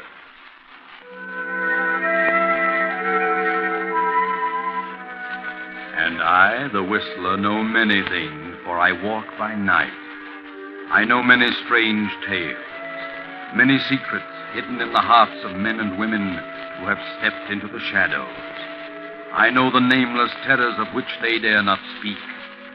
And so I tell you tonight the strange story of retribution. Gaze up this muddy, rain-splattered road. A small, lonely stone building appears against the lightning-streaked sky. The dismal courthouse of a southern village. The village of Marsdenburg. It is nearly midnight. A trial is in progress. A murder trial. John Hendricks is on trial for his life. The state versus Hendricks. Killed his wife and stepson. He killed his wife and her simple-minded son, Henry, for the $10,000 in cash she kept in her big house on the outskirts of town. Open the door.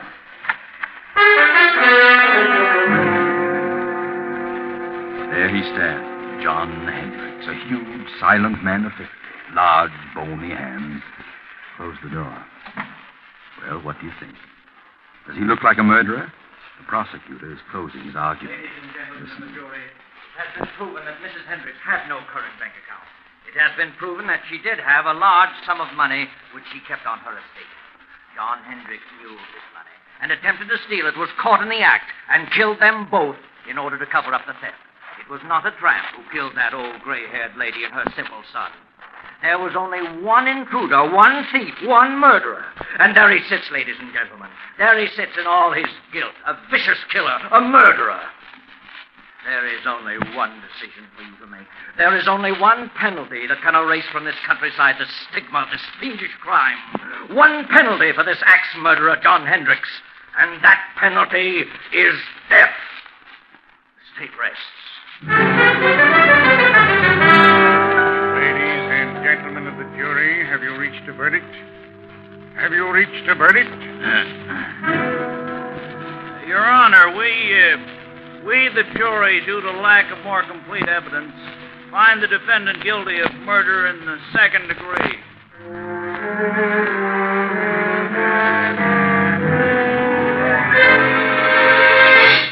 Second degree. Cheated death. You'll get life. Surprised?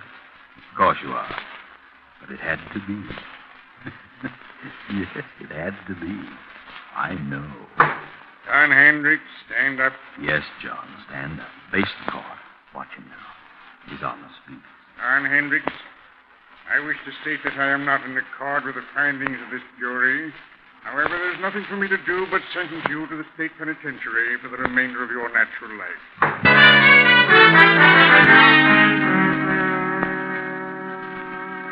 Know where you are now? Recognize that huge, sprawling stone structure with the high walls around it? State penitentiary. How much later? 10 years. John Hendricks is in there. He has a number now. It is 1013. Let's go through the gates. Up the steps. Down the corridor. Here we are in cell block 2. Night again. It just turned in.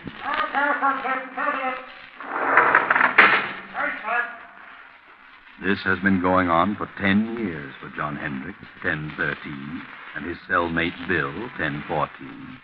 Bill, 10-14, is a gangster, or rather he was. But he's changed during the 5 years he's been here. Bill has decided to go straight if he ever gets out, which is very doubtful. But he holds no resentment, has become more or less happy.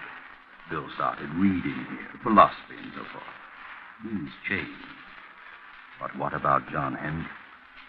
Oh, no, not Hendricks. Because he has a plan. He has a purpose. Move closer to the cell door and listen. All I got to say, Bill, is I think you're crazy enough to make the try with me. That's a matter of opinion, John. But it'll be simple. I got everything all set. It's all fixed. Not a chance of a slip-up. All fixed? Who with? Well, a friend of mine. Oh, I see. Crooked guard. No, he ain't a guard.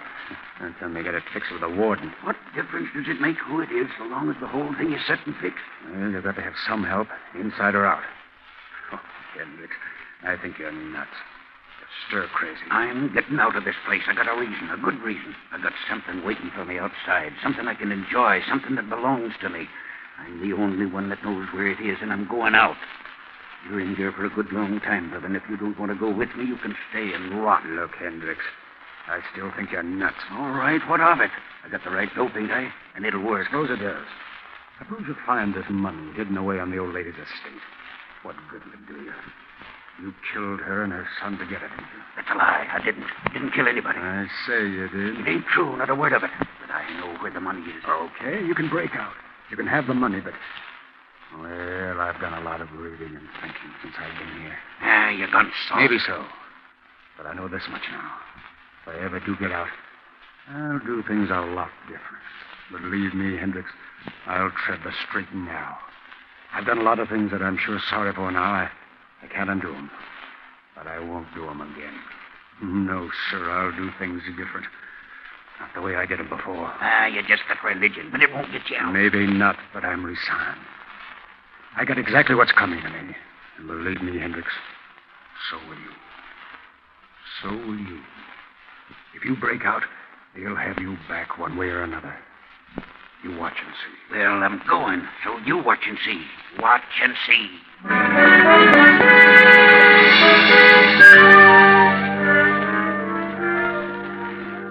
Now, another storm. Another night, a lonely country road, a car. We're in the south. That village we passed a few miles back, that silent, sleeping village, was Marsdenburg. Yes, Marsdenburg, remember? That small, lonely stone building was the courthouse. The courthouse where John Hendricks was tried and convicted. We're on the outskirts now, on a lonely road. A young man is driving the old car, and there's a girl beside him. Motor trouble? Well, there, just ahead, a light. Yes, it's a little crossroads store. Pull in. There's a light, but I don't see anybody. Oh, it's closed. We better drive on. I guess you're right. Good evening, folks. What's your trouble? We're having motor trouble. Oh, is it? What are you doing driving around on a night like this? On our way west. Mister, is there an inn or something around here where we can stay for the night? An inn? Yes, there's a place about 8 miles up the road. They'll probably put you up. There's a sign on the left-hand side of the road. Can't miss it. This road's pretty bad when it rains. Gotta be careful or you'll find yourself walking. Thanks. We'll try. Good night. Good luck, mister. You'll need the luck.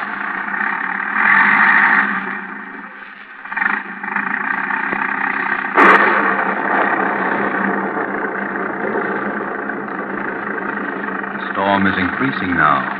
The muddy road sparkles in the flashes of lightning. The tall, dark trees sway back and forth in the fury of the storm like moaning lost souls. The little car lurches and bounces in its fight to keep the center of the highway. 2 miles, 3 miles, 4, maybe 5, and look, there it is, straight ahead.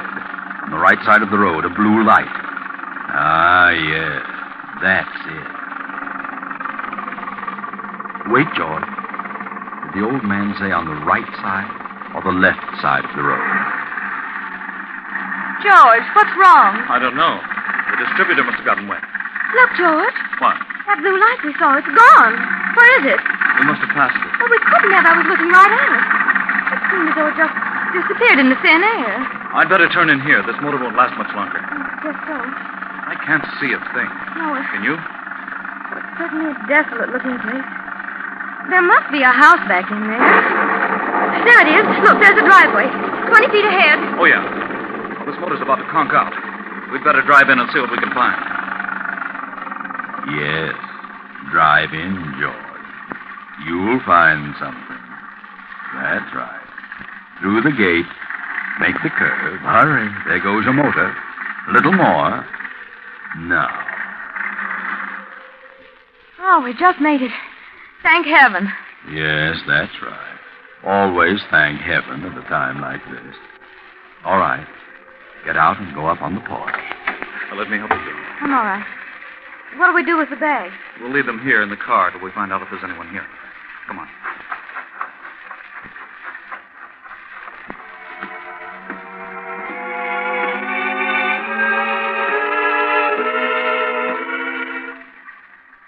You see a bell? No. Can't see a thing. Gee, this place looks completely deserted. I don't think anyone lives here. I don't either. Let's go.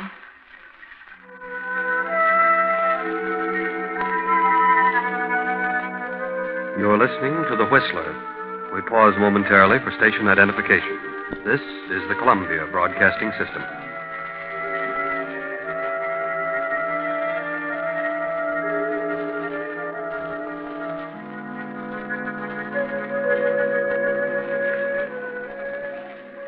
George, let's don't knock.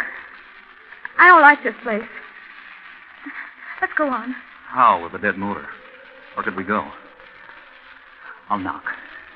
Well, all right. Ah, that's right. Knock, George. Knock. Go ahead. Louder. Again. We've got to have shelter. Yes, we can't stay in that car any longer. Can we? No. Afraid not. Here it comes. Now you're on your own, George. On your own. There is someone. Yes? Oh. Good evening. What is it? Well, you see, our car... Yes, our car stalled. And we can't go any farther, and it's such a terrible night out that we thought we could stop here for the evening. Stop here? Why, yes, we saw your light and... Light? What light? Why, the little neon out in front. There is no light. Well, have you a room? Yes, there is a room. Well, could we come in? I mean, it's awfully wet out here. You may come in, if you wish. Oh, thank you. Well, this is quite a relief. We were afraid you'd closed up for the night, especially when all the lights were out. Are the lights out? Yes, you see. Huh? Of course the lights are out. Oh, I didn't know. You do take tourists. Do we? Oh, yes, that's what they told us. Who told you? Well, the old man at the little store back at the crossroads. Little store? Yes, at the crossroad about 5 miles back. You know where the crossroad is, don't you? There is no store at the crossroads. There isn't? No. I see. Look, madam, would you mind turning on the lights? I can't see a thing. We have no lights here. No light? Give me a flashlight, gentlemen. She means there's no electricity. No. There is no light here. Well, throw the flash around. There must be a lamp. No. Don't make a light. We see well in the dark. We? Who's we? Is there someone else in the house? My son. Oh, he's going to bed? No. He is standing beside you. Beside who? You. Son. Yes, Mother? Oh! Gee, give me that flashlight. Got it. You got it. Oh, yeah. Gee whiz. How long have you been standing there, Bub? Since you came in. Is that so? Well, I didn't see you. You make a noise like a spook. Who are you? What is your name? George Kimball. This is my wife, Joan. We're on our way west. We're travelers. Travelers, so are we. What? Quiet, son. Quiet. No, let him talk. He's quiet enough. How long have you folks been living here? We lived here all our lives. Say, how about closing the door? Is the door open? Why, of course it's... What? George! Now, take it easy, Joan. Don't get excited. Oh, look, madam, there's a candle on that table over there by the fireplace. Is there? Yes, and if you don't mind, I'm going to light it. Please don't. Oh, wait a minute. If you want us to stay here, we insist that we have some light. You want us to stay here, don't you? Do we? Do we, son? Yes, Mother. What are you looking at me for? Yes, Mother. Without light? Yes, Mother. George, let's go. I don't want to stay here tonight. This place doesn't look good to me. There has been no good here for many years. See what I mean, George? I don't get it. You don't seem to want us, yet your son does. How do you make any money that way? We don't make money. You don't? You mean you haven't had any guests lately? No, not for many years. Well, you can't expect any if you act like this. But we do expect it here. Don't we, son? Yes, Mother. Well, he certainly has a surprise coming. Yes, he has. How many rooms have you? There are many rooms, but only one. Only one? That doesn't make sense. What do you mean? Only one for guests. You mean only one equipped? Yes. Well, then if you've got it reserved for this guest you expect, what are we going to do? There is an inn farther along the road. They have rooms. They will take care of you. It will be best for us. Our distributor got wet, so our car won't run. Where is your car? Right there at the foot of the steps. I see no car. You don't? Why, it's standing right... Joan. George, where is it? It's gone. Holy smoke, it is gone. But where? How? I didn't hear a sound. It must have rolled ahead. Well, throw your light around. Not a sign of it. Say, what goes on here? Son. Yes, Mother. You move the car. Yes, Mother. I understand, son. I understand. Wait a minute. Your son moved it? How could he? The motor won't even run. And even if it would, we didn't hear a sound. No sound. How did you move it? I don't know. Oh, that's a fine thing. Here we are in a place where they don't want us and no way of leaving. Well, you've got us on your hands now. You'll have to make the best of it. No, George, no. We'll leave. Nonsense. This is all silly. Come on, let's have some light and cut out the monkey business. Wait. Son, what have we decided? Yes, Mother. We decided yes. Very well. If you wish. If you wish, you may stay. Stay until... Until when? All night? Yes, Mother. If you wish. Oh, that's better. That's more like it. Now I'll light this candle. There we are. George, look. Well, look at the dust and the cobwebs. This place looks deserted, like an old cellar. Well, how about the room? Do we get it, or the guests are expecting it? There is another room that will do, perhaps. Well, could we see it? Yes. And by the way, how much do you charge? We charge nothing. You charge nothing? Nothing. Sounds silly, but it's bright for us. We're running short anyway. Well, let's see the room. Very well. It is upstairs. After you, madam. No. You go first. Very well. Come on, Joe. Bring that other candle. Come, son. Follow me. Yes, Mother. I never saw so much dust. Well, they must like it. You know, nice clean dust. That room at the head of the stairs. Why, this room was well furnished. Is this the room reserved for your expected guest? No. But you said you had only one room furnished. Who sleeps here? I stay here now. I see. Or do I? It's a nice, soft bed. It was always comfortable. We'll leave you now. Come, son. We must leave them alone now. Yes, Mother. Leave them alone. Good night. Good night. You will lock your door? Huh? Oh, yes. We'll lock it. Goodbye. Say, did she say good night or goodbye? I don't know. I thought she said...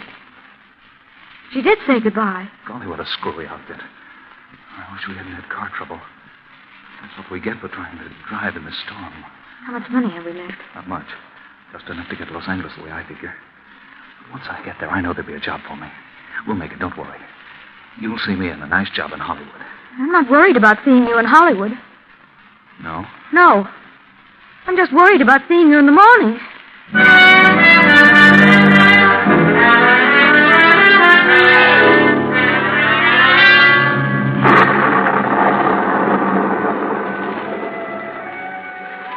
The same night, but later. It's midnight. Another car on the same road. You know who it is. It's John Hendricks. You know where he's going. He turns in at our deserted mansion, up the driveway, and stops.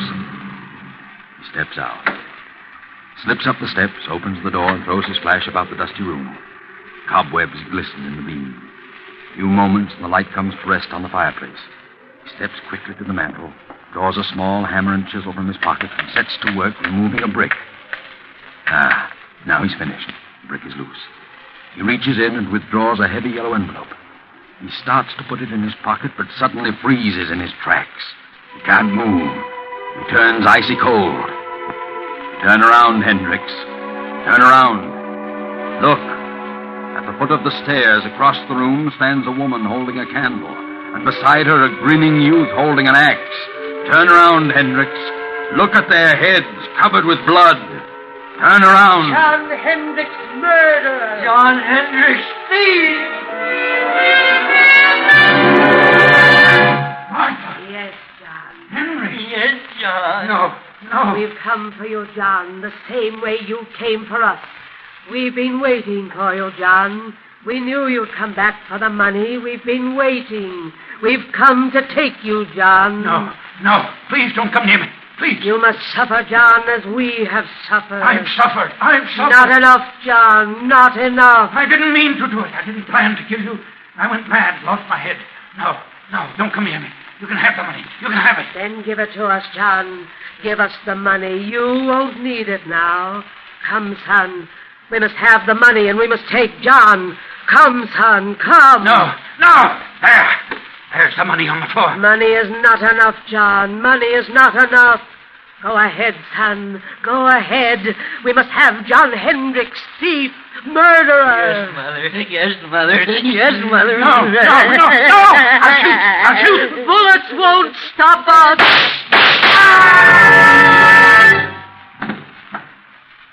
Good Lord, George. What was that? I heard a scream. Downstairs. So did I. And shots. I'll open the door. It must have been downstairs. I don't see a thing. Here's your flashlight. Great Scott. Look. A man down there on the floor. Come on.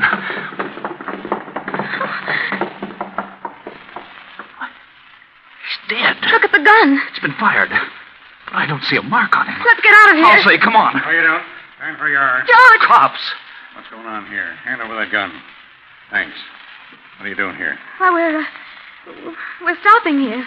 That is, we're just leaving. I can see that. Know this man on the floor? Know him? Yes. Joan, what's the matter with you? No, we don't. Take We a don't look know at him, him. Frank. Yes, sir. What are you two doing here? Why, we're guests. Yes, we're both guests. Guests? Who's guests? Why, guests, lodgers, tourists, guests of the old lady. What old lady? The old lady that lives here, the old lady and her son. You'll have to cook up a better one than that. What do you mean? Drive here? Where's your car? The son took it. Son, old lady, what are you talking about? They live here. They said they owned this place. We had motor trouble, and they put us up for the night. What about him, Frank? Well, he isn't dead, breathing. Looks like he had a stroke or something. It's him, all right. John Hendricks. Take a look around. See if there's anyone else here. Yes, sir. What's your name? George Kimball. This is my wife. We're on our way to California. Do you know who this man is? Certainly. We've been on his trail. He's an escaped convict. This your gun? No, sir. Did he shoot at you? No, sir. You shoot at him? This gun's been fired, and we heard shots as we turned in the driveway. Not a sight of anyone, sir. Nothing but dust and cobwebs. Look, Campbell, you said there was an old lady and her son here. Sure. They were here all evening. They're not here now. Well, they let us in and showed us to our room. They certainly were here. What did the old lady look like? Well, she had gray hair, wore a house dress and an apron. What did the boy look like? He was a big kid, about 20. Had a round, rosy face, and I think... Well, in fact, I know he was kind of simple-minded.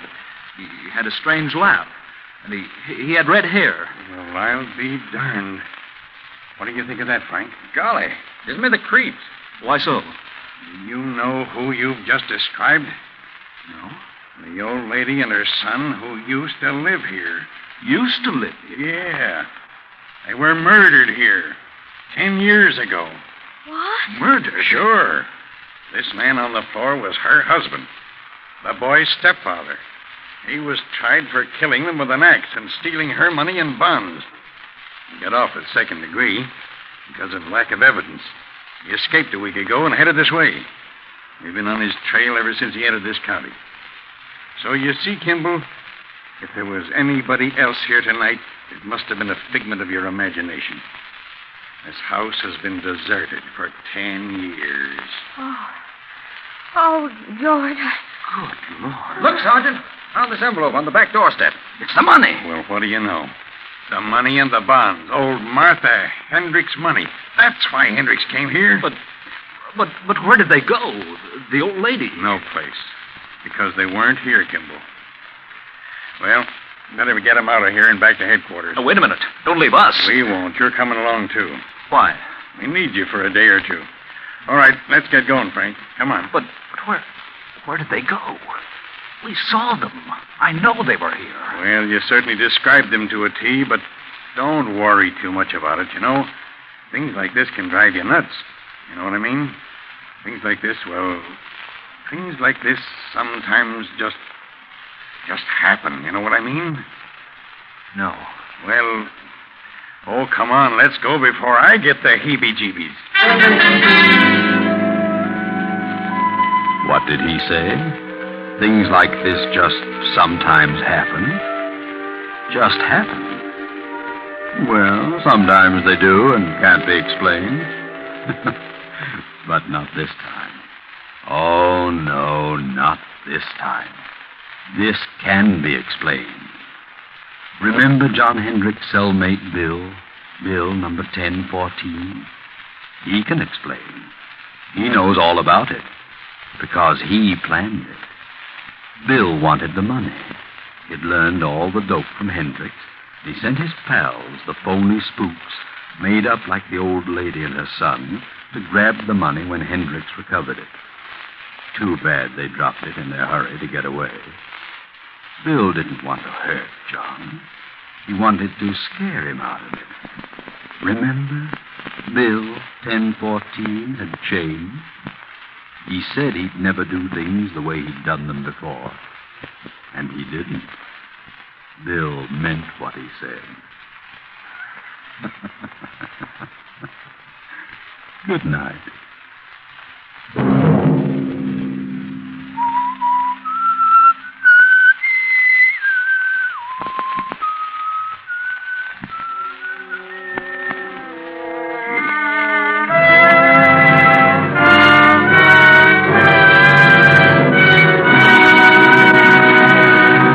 If this came upon you unaware and you listened, we've served our purpose. The Whistler, with original music composed and conducted by Wilbur Hatch, is written and directed by J. Donald Wilson and originates from Columbia Square in Hollywood. Next week, same time, The Whistler returns.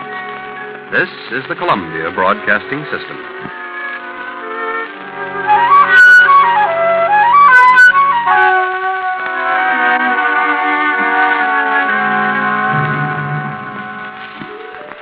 Constipation can be a problem for anyone, even doctors. And when constipation occurs, it's interesting to see just what doctors consider important about a laxative they might use or recommend. Well, a majority of the doctors we heard from had this to say. A laxative should be effective, gentle, close to natural acting. A medicine that can be used with complete confidence. Now, X-Lax has been popular with many doctors and millions of people over the years because chocolated X-Lax is effective. Overnight, it helps you toward your normal regularity. X-Lax is so gentle, so close to natural acting, there's no upset, That's why many doctors and millions of people use X-Lax with complete confidence. X-Lax, the laxative that helps you toward your normal regularity, gently, overnight. Stay tuned to HOJO Radio. Wait a minute. Have you heard the whistler?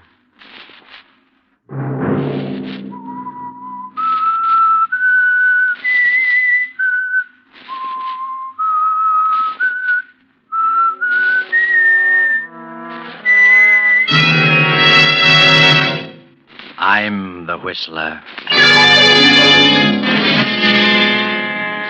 If you could look upon Charlie as I do, you'd realize he's inanimate, dead, with no power to harm. That was old Peter Medford, the jungle explorer, now confined to a wheelchair with paralysis. I would suggest that you leave this place at once, Miss Medford. At once. That was Clay Alden, Peter Medford's secretary.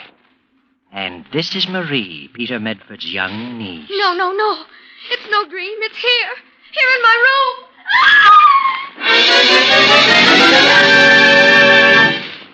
Saturday night, and CBS presents another in the new mystery series, The Whistler.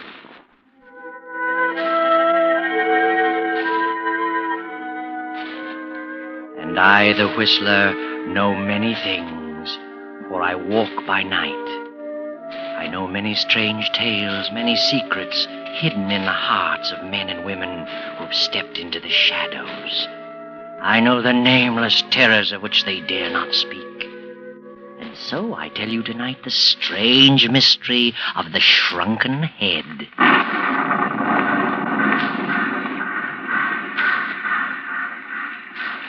In the quickening darkness of a stormy fall evening, a young girl paces the deserted platform of a small suburban railroad station. From her anxious attitude, we know that she's waiting for someone. But just be patient, Miss Medford. There is someone coming to meet you. He has just now driven up. He's coming through the station door, walking up behind you. Miss Medford? Oh, yes, Sorry to have kept you waiting. I'm Clay Alden. Oh, yes. Uncle Peter has mentioned you in his letters. His secretary, aren't you? That's right. Where is my uncle? He was disappointed he couldn't meet you. Pretty much of a task for the old gentleman to get around these days. You see, he's confined to a wheelchair. Oh, I didn't know. Serious? Legs are paralyzed. Result of jungle fever. Just came on him lately. How awful. Yes, it's a shame, all right. Well, shall we get going? Car's out front. Better run for it or you'll get wet. Yes. I'll take care of your luggage. Thank you very much.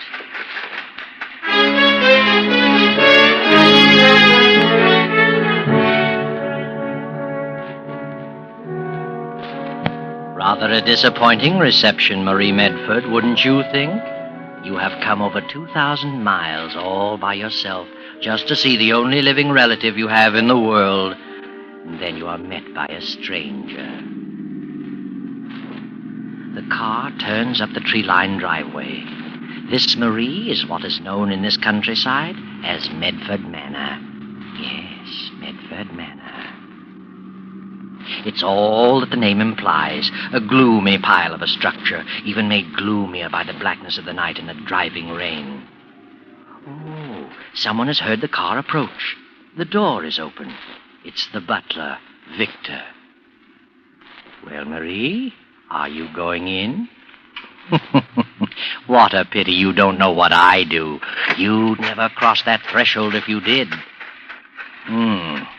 Too late now. Your luggage is being brought in. The young man and the butler stand beside you. The door closes. Victor? Yes? Take Miss Medford's luggage upstairs to the south corner bedroom. The south corner bedroom, sir? Certainly. Why not? Very good, sir. Any further instructions? No. Oh, has Mr. Medford retired yet? Not yet, sir. He's in his study. I just gave him his warm milk. He may have dozed off, sir. All right. Thank you, Victor. Yes, sir. Thank you, sir. Would you care to follow Victor to your room, Miss Medford? I'd like to see my uncle now, if I could, please. Very well. Come this way. Here we are. I'll speak to him. Wait here, please. Well, Marie, how do you like it? You get a feeling of something not as it should be? Strange fellow, this Clay. And the butler, too. Look about you. What a depressing house. Huge and cold and unfriendly. Not at all as you'd imagined it. Is it, Marie? Your uncle will see you now. Thank you. Marie, my dear child, come in, come in, come in. Uncle. Well, my poor child, take off those wet things at once. Alden, what's the matter with you? My niece will catch her death. Help her off with those things. Sorry, Mr. Medford. Thank you. Bless my soul, pretty as a picture. You got a kiss for us? Of course. That's it. Now you sit down here beside me. I'm sorry I couldn't meet you, my dear, but I'm afraid the ravages of old age and malaria have finally caught up with me. My one comfort is this wheelchair. Getting onto it, though, you should see me wheeling all over the house. The only thing that baffles me is the stairs. My life is now confined to the first floor only. Oh, pretty bad trip, wasn't it? Seemed endless. Well, you're here now, thank goodness. This is your home. You're free to come and go and do whatever you please. Thank you, Uncle Peter. Don't suppose any of this is what you imagined. I know that I'm different from what I'd hoped you'd find. Tell me, Uncle Peter, do you think you'd have recognized me if you hadn't known I was coming? Recognize you? Why, of course. You have the family of Medford written all over you. No mistaking you, my dear. Well, Alden, what are you standing there for? What are you staring at? Oh, waiting to see if you need anything for this. No, that's all. I'll ring for you if I need you. Yes, sir. Oh, I forgot to thank him. For what? He gets paid for whatever he does? Forgive me for saying this, but somehow I don't like that young man. Was he rude to you? Oh, no, not actually. But he seems to resent my being here. And the butler, he seems resentful, too. I feel as though I don't belong. Oh, they're harmless enough. But getting back to you, I was so sorry I was in South America at the time it happened. Must have been pretty ghastly for you, my child. Like a nightmare, Uncle Peter. I'm not myself yet. I should think not. An only child losing both parents so suddenly and so horribly. Maybe it was a good thing it was sudden. It had to happen at all. One spectator at the crash said that they never knew what happened. Now, you mustn't talk about it. All that's behind you. A new life from now on, God. That's the way I want to look at it, Uncle Peter. And I'd like to get something to do. What? Oh, now. Oh, yes, really, I would. I want to be active if I can. I'm quite capable. I'd really like to get a job, Uncle Peter. Well, bless my soul. Secretarial work or anything. Well, that might not be a bad idea. Keep you from brooding. We'll see what we can do. And now I have a little surprise for you. You haven't seen my collection. No, I haven't. Mother and Father often talked about it. Well, if you'll just open that door over there, I'll show some of it to you. Oh, this one? That's right. You'll find the light switch just inside. Why, it's a regular museum. All these glass cases. Over here, my dear. Now, look at these. Well, what do you think of them? Well, they're horrible, Uncle Peter. They look like tiny human heads. Well, that's exactly what they are. Life-size at one time, but isn't it remarkable the way they shrink them down? Look at this one. See his little features? Perfect in every detail. He's my favorite. Interesting history about him. He was once a white man. Oh. Forced down in the South American jungle when his plane cracked up. The headhunters got hold of him, and there he is. His name is Charlie. I'd like to see him closer. I can unlock the case. No, please. Do you mind if I don't look anymore? Oh, dear, I keep forgetting people are sometimes shocked by these things. I see them only through a collector's eyes. Oh, well, you'll have lots of time to look over my jungle paraphernalia. Meanwhile, perhaps you'd better get some rest. Would you like Victor to get you something to eat? No, thank you, Uncle Peter. But I am rather tired. I think I'll say goodnight to you. Know your way about, do you? Yes, I'll find my room. Good night, Uncle Peter. Good night, my sweet child. I'll see you in the morning.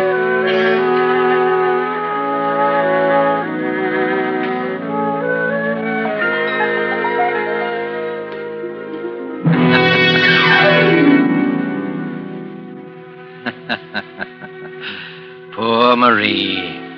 know something? You're going to have dreams tonight. Unpleasant ones, too. Well, let's move the clock ahead and go to Marie's bedroom. It's a little after 3 in the morning. She's asleep now.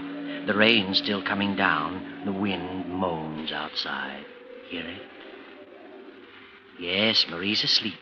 Looks peaceful enough lying there in that big 4-poster bed. But suddenly she begins to toss. My name's Charlie. My name's Charlie. My name's Charlie. No. Uncle Peter! Oh, how foolish. Only a dream. But it seems so real. I'm sure I heard it whisper. My name's Charlie. Only the wind. Oh, I wish I hadn't seen that dreadful thing. Miss Medford, are you all right? Who's there? Clay Olden. Oh, yes, Mr. Alden. I just had a bad dream, that's all. I'm quite all right, thank you. Well, if you need anything, just ring. Yes, I will. Sorry I disturbed you. Not at all. Oh, I must get some sleep. Stop dreaming.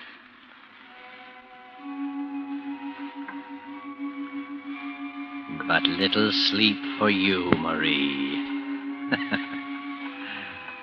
The moments tick by with dreadful slowness. Fearing to close her eyes, she lies staring at the roof of her bed, lying in agony for the moment when that hideous little head will again come floating in through space.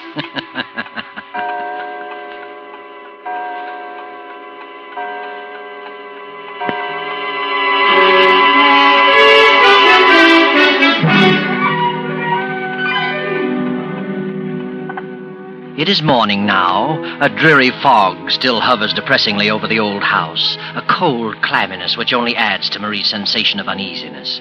In the dismal morning room, Victor is serving breakfast to Clay Alden and Marie.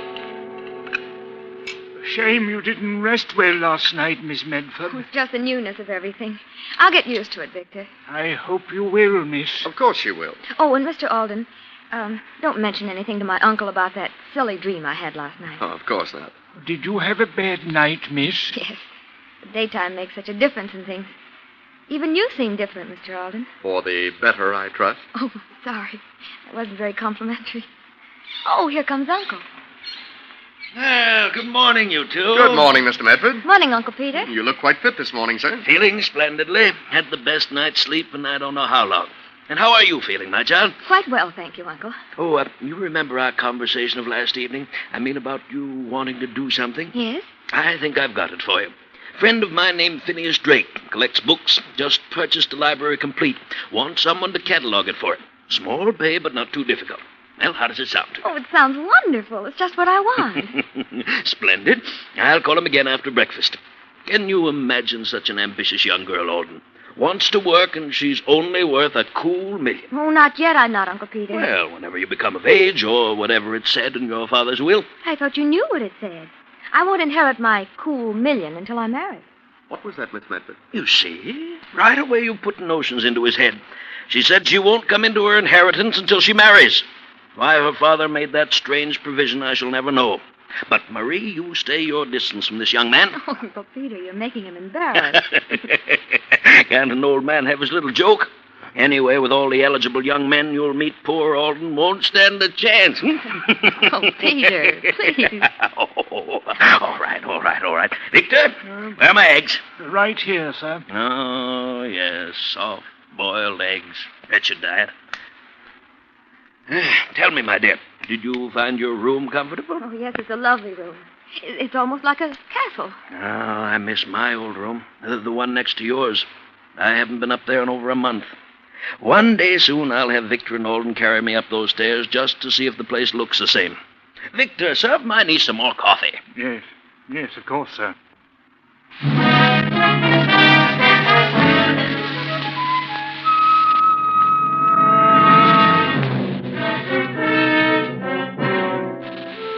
So, Marie, you're going to have something to do, eh? Well, you're an intelligent girl. Should do well at your new assignment.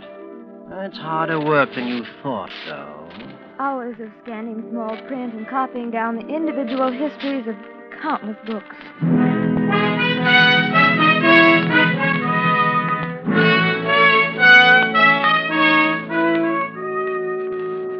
All goes well for several weeks, and then early one afternoon, you return home, Marie, to find your uncle as usual in his study. Why are you so upset, Marie? Marie! Well, you're home early. You're not finished already. Finished as far as Mr. Phineas Drake is concerned. I can't understand it. I've done my work well. This afternoon, Mr. Drake came to me and said he had no further use for my services. What? Didn't explain why, just looked at me queerly and said he preferred someone else to finish the job. Well, that's strange. Oh, well, he's an old crank. Don't let this upset you. We'll find something else for you to do. No, don't you worry.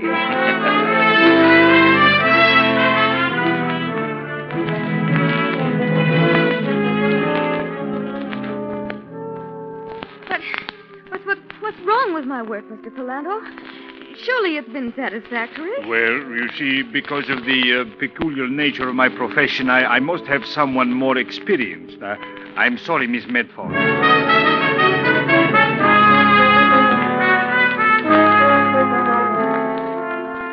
But I didn't, Professor Hanley. I did exactly as you instructed. What on earth is wrong? You'll excuse me, Miss Medford, but well, your ability as an assistant has not come up to standard.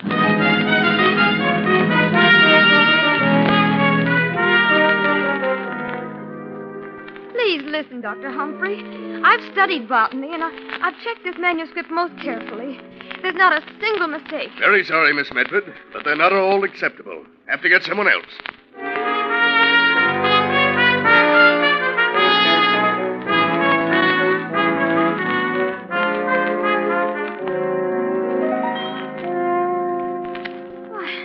I just can't understand it, Uncle Peter.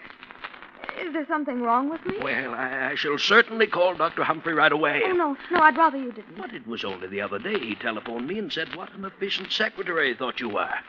Something wrong somewhere. You know, Marie, I think I'd give up this idea of wanting to work. I haven't mentioned it to you, but you're really not looking your best lately. Well, to tell the truth, Uncle, I haven't been sleeping well. I have the most frightening nightmares. In fact, it's the same dream every night. Well, that's odd. What's the dream about? Well, I keep seeing that little head.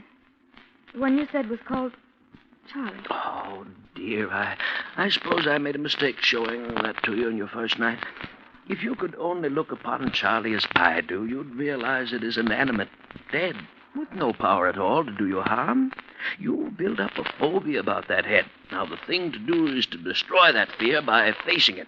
You come along with me, my dear. You mean in there again? It's the only way. Now, come along. Oh, no, Uncle Peter. I know what I'm doing. Open that door, Marie. I'm going to make you realize how foolish you've been. Over here, my dear. Oh, I know you think I'm being cruel, but I know my psychology. Why, that's strange. What is it, Uncle Peter? Why, somebody's broken into this case. Ring for Victor and get Alden here at once. Is something missing? Somebody has deliberately taken that head.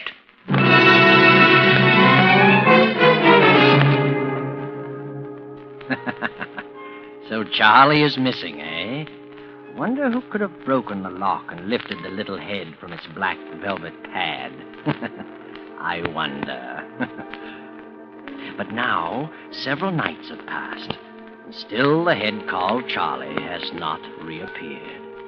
Marie has just taken a sedative her Uncle Peter gave her and is now lying on her bed, tossing fretfully, praying for sleep.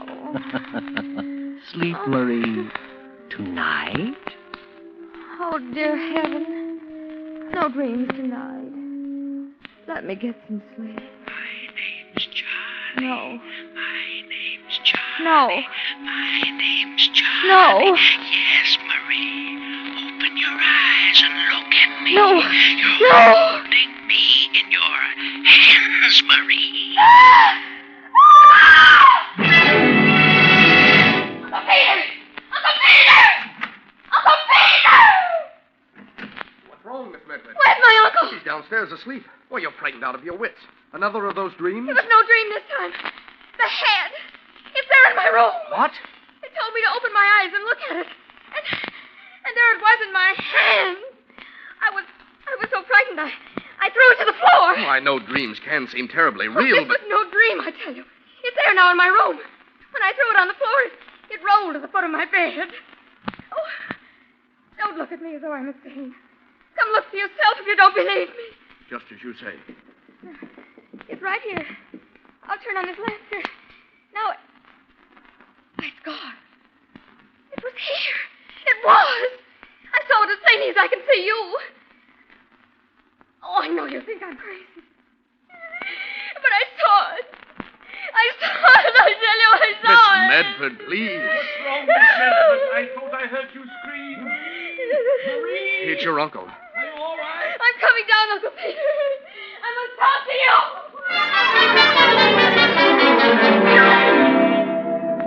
Now, you must get hold of yourself, my dear. Oh, you won't think I'm crazy. But I really did see it. I touched it. And it was nestled like an orange in my hand. I woke up and threw it on the floor. And when Mr. Alden and I came back to the room, it was gone. Oh, you don't believe I actually saw it. Do you? Now, compose yourself, child. I want to ask you some questions. First of all, in this dream, do you hear a voice of any kind? Yes. A voice that whispers, "My name's Charlie," over and over. But tonight it said something different. Now, you needn't go on, my dear. I had hoped and prayed with all my heart that this wouldn't happen to you. But I'm afraid it has. What are you trying to tell me, Uncle Pete? You've heard me go on about the fine old Medford stock. Well, it so happens our branch isn't so fine. There's been something wrong with us. You mean insanity? Oh, but if there is insanity in the family, why haven't I heard of it before? Because, my dear, it's the Medford secret. Oh, Peter, I'm frightened. Whatever you do, Marie, you must not let go of yourself. But it's not easy being told you're mad. Uncle Peter, if I am afflicted, then all those people must have known. That's why they discharged me. But how did they know? What did I do that would give evidence? Perhaps you do things you're not aware of. Maybe I do. Seems the only logical answer. Oh, Uncle Pete, what's to become of me? Now, we'll work this out together, my dear child. No one will ever know. You can depend upon me. I won't leave you. From tonight on, I shall be taken upstairs, and I'll stay near you. Knowing that which afflicts us gives us a weapon with which to fight it. Just you rely upon me, my dear. Uncle Pete. Oh, Uncle Pete.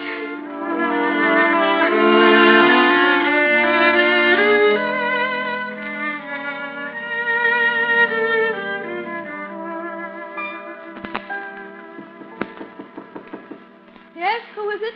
Lay Alden. I must see you for a moment. Very well.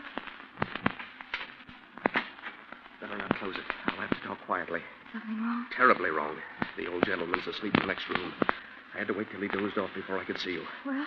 It's about the head. The head? The one he calls Charlie. It's back in its case. When did this happen? Sometime last night, I guess, after your nightmare.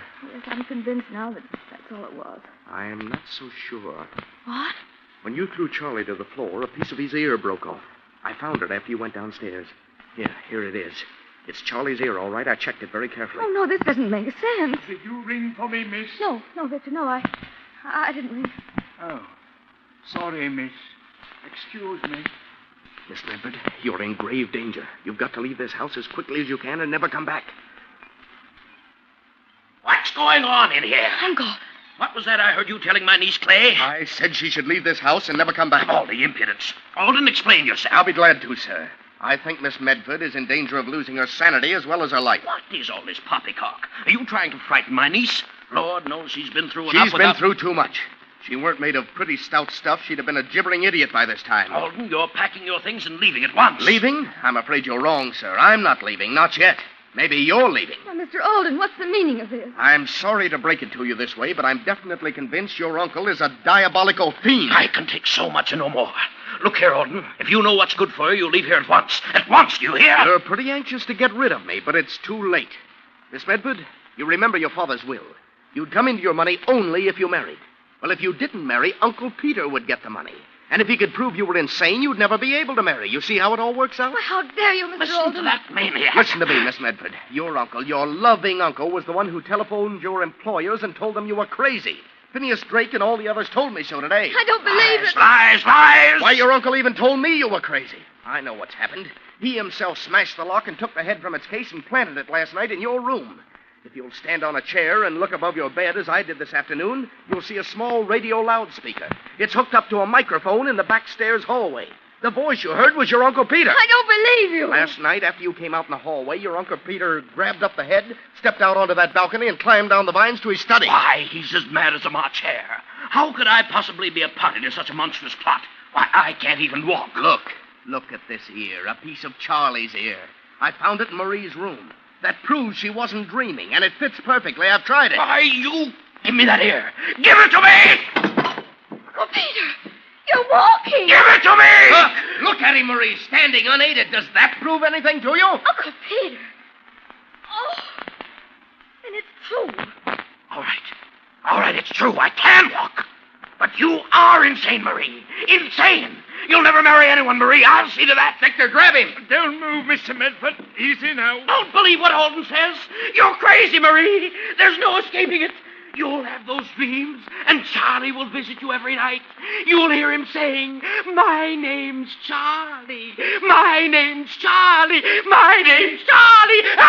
Hold him, Victor.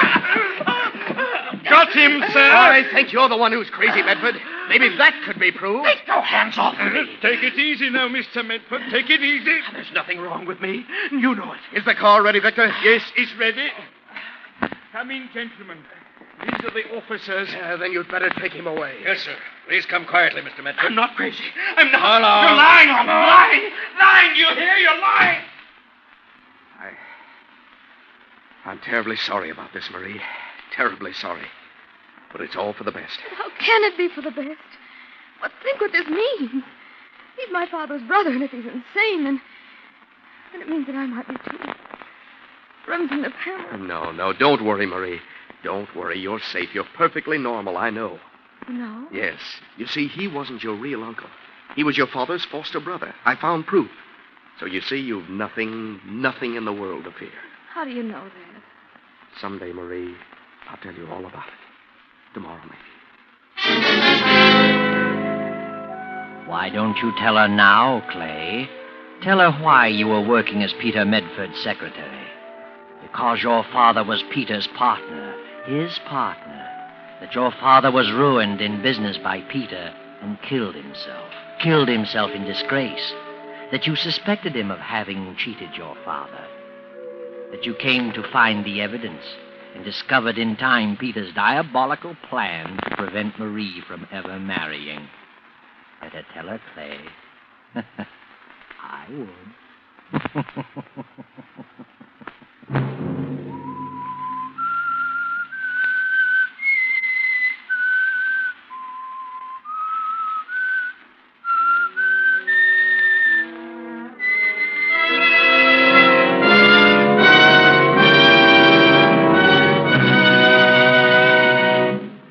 CBS has presented The Whistler.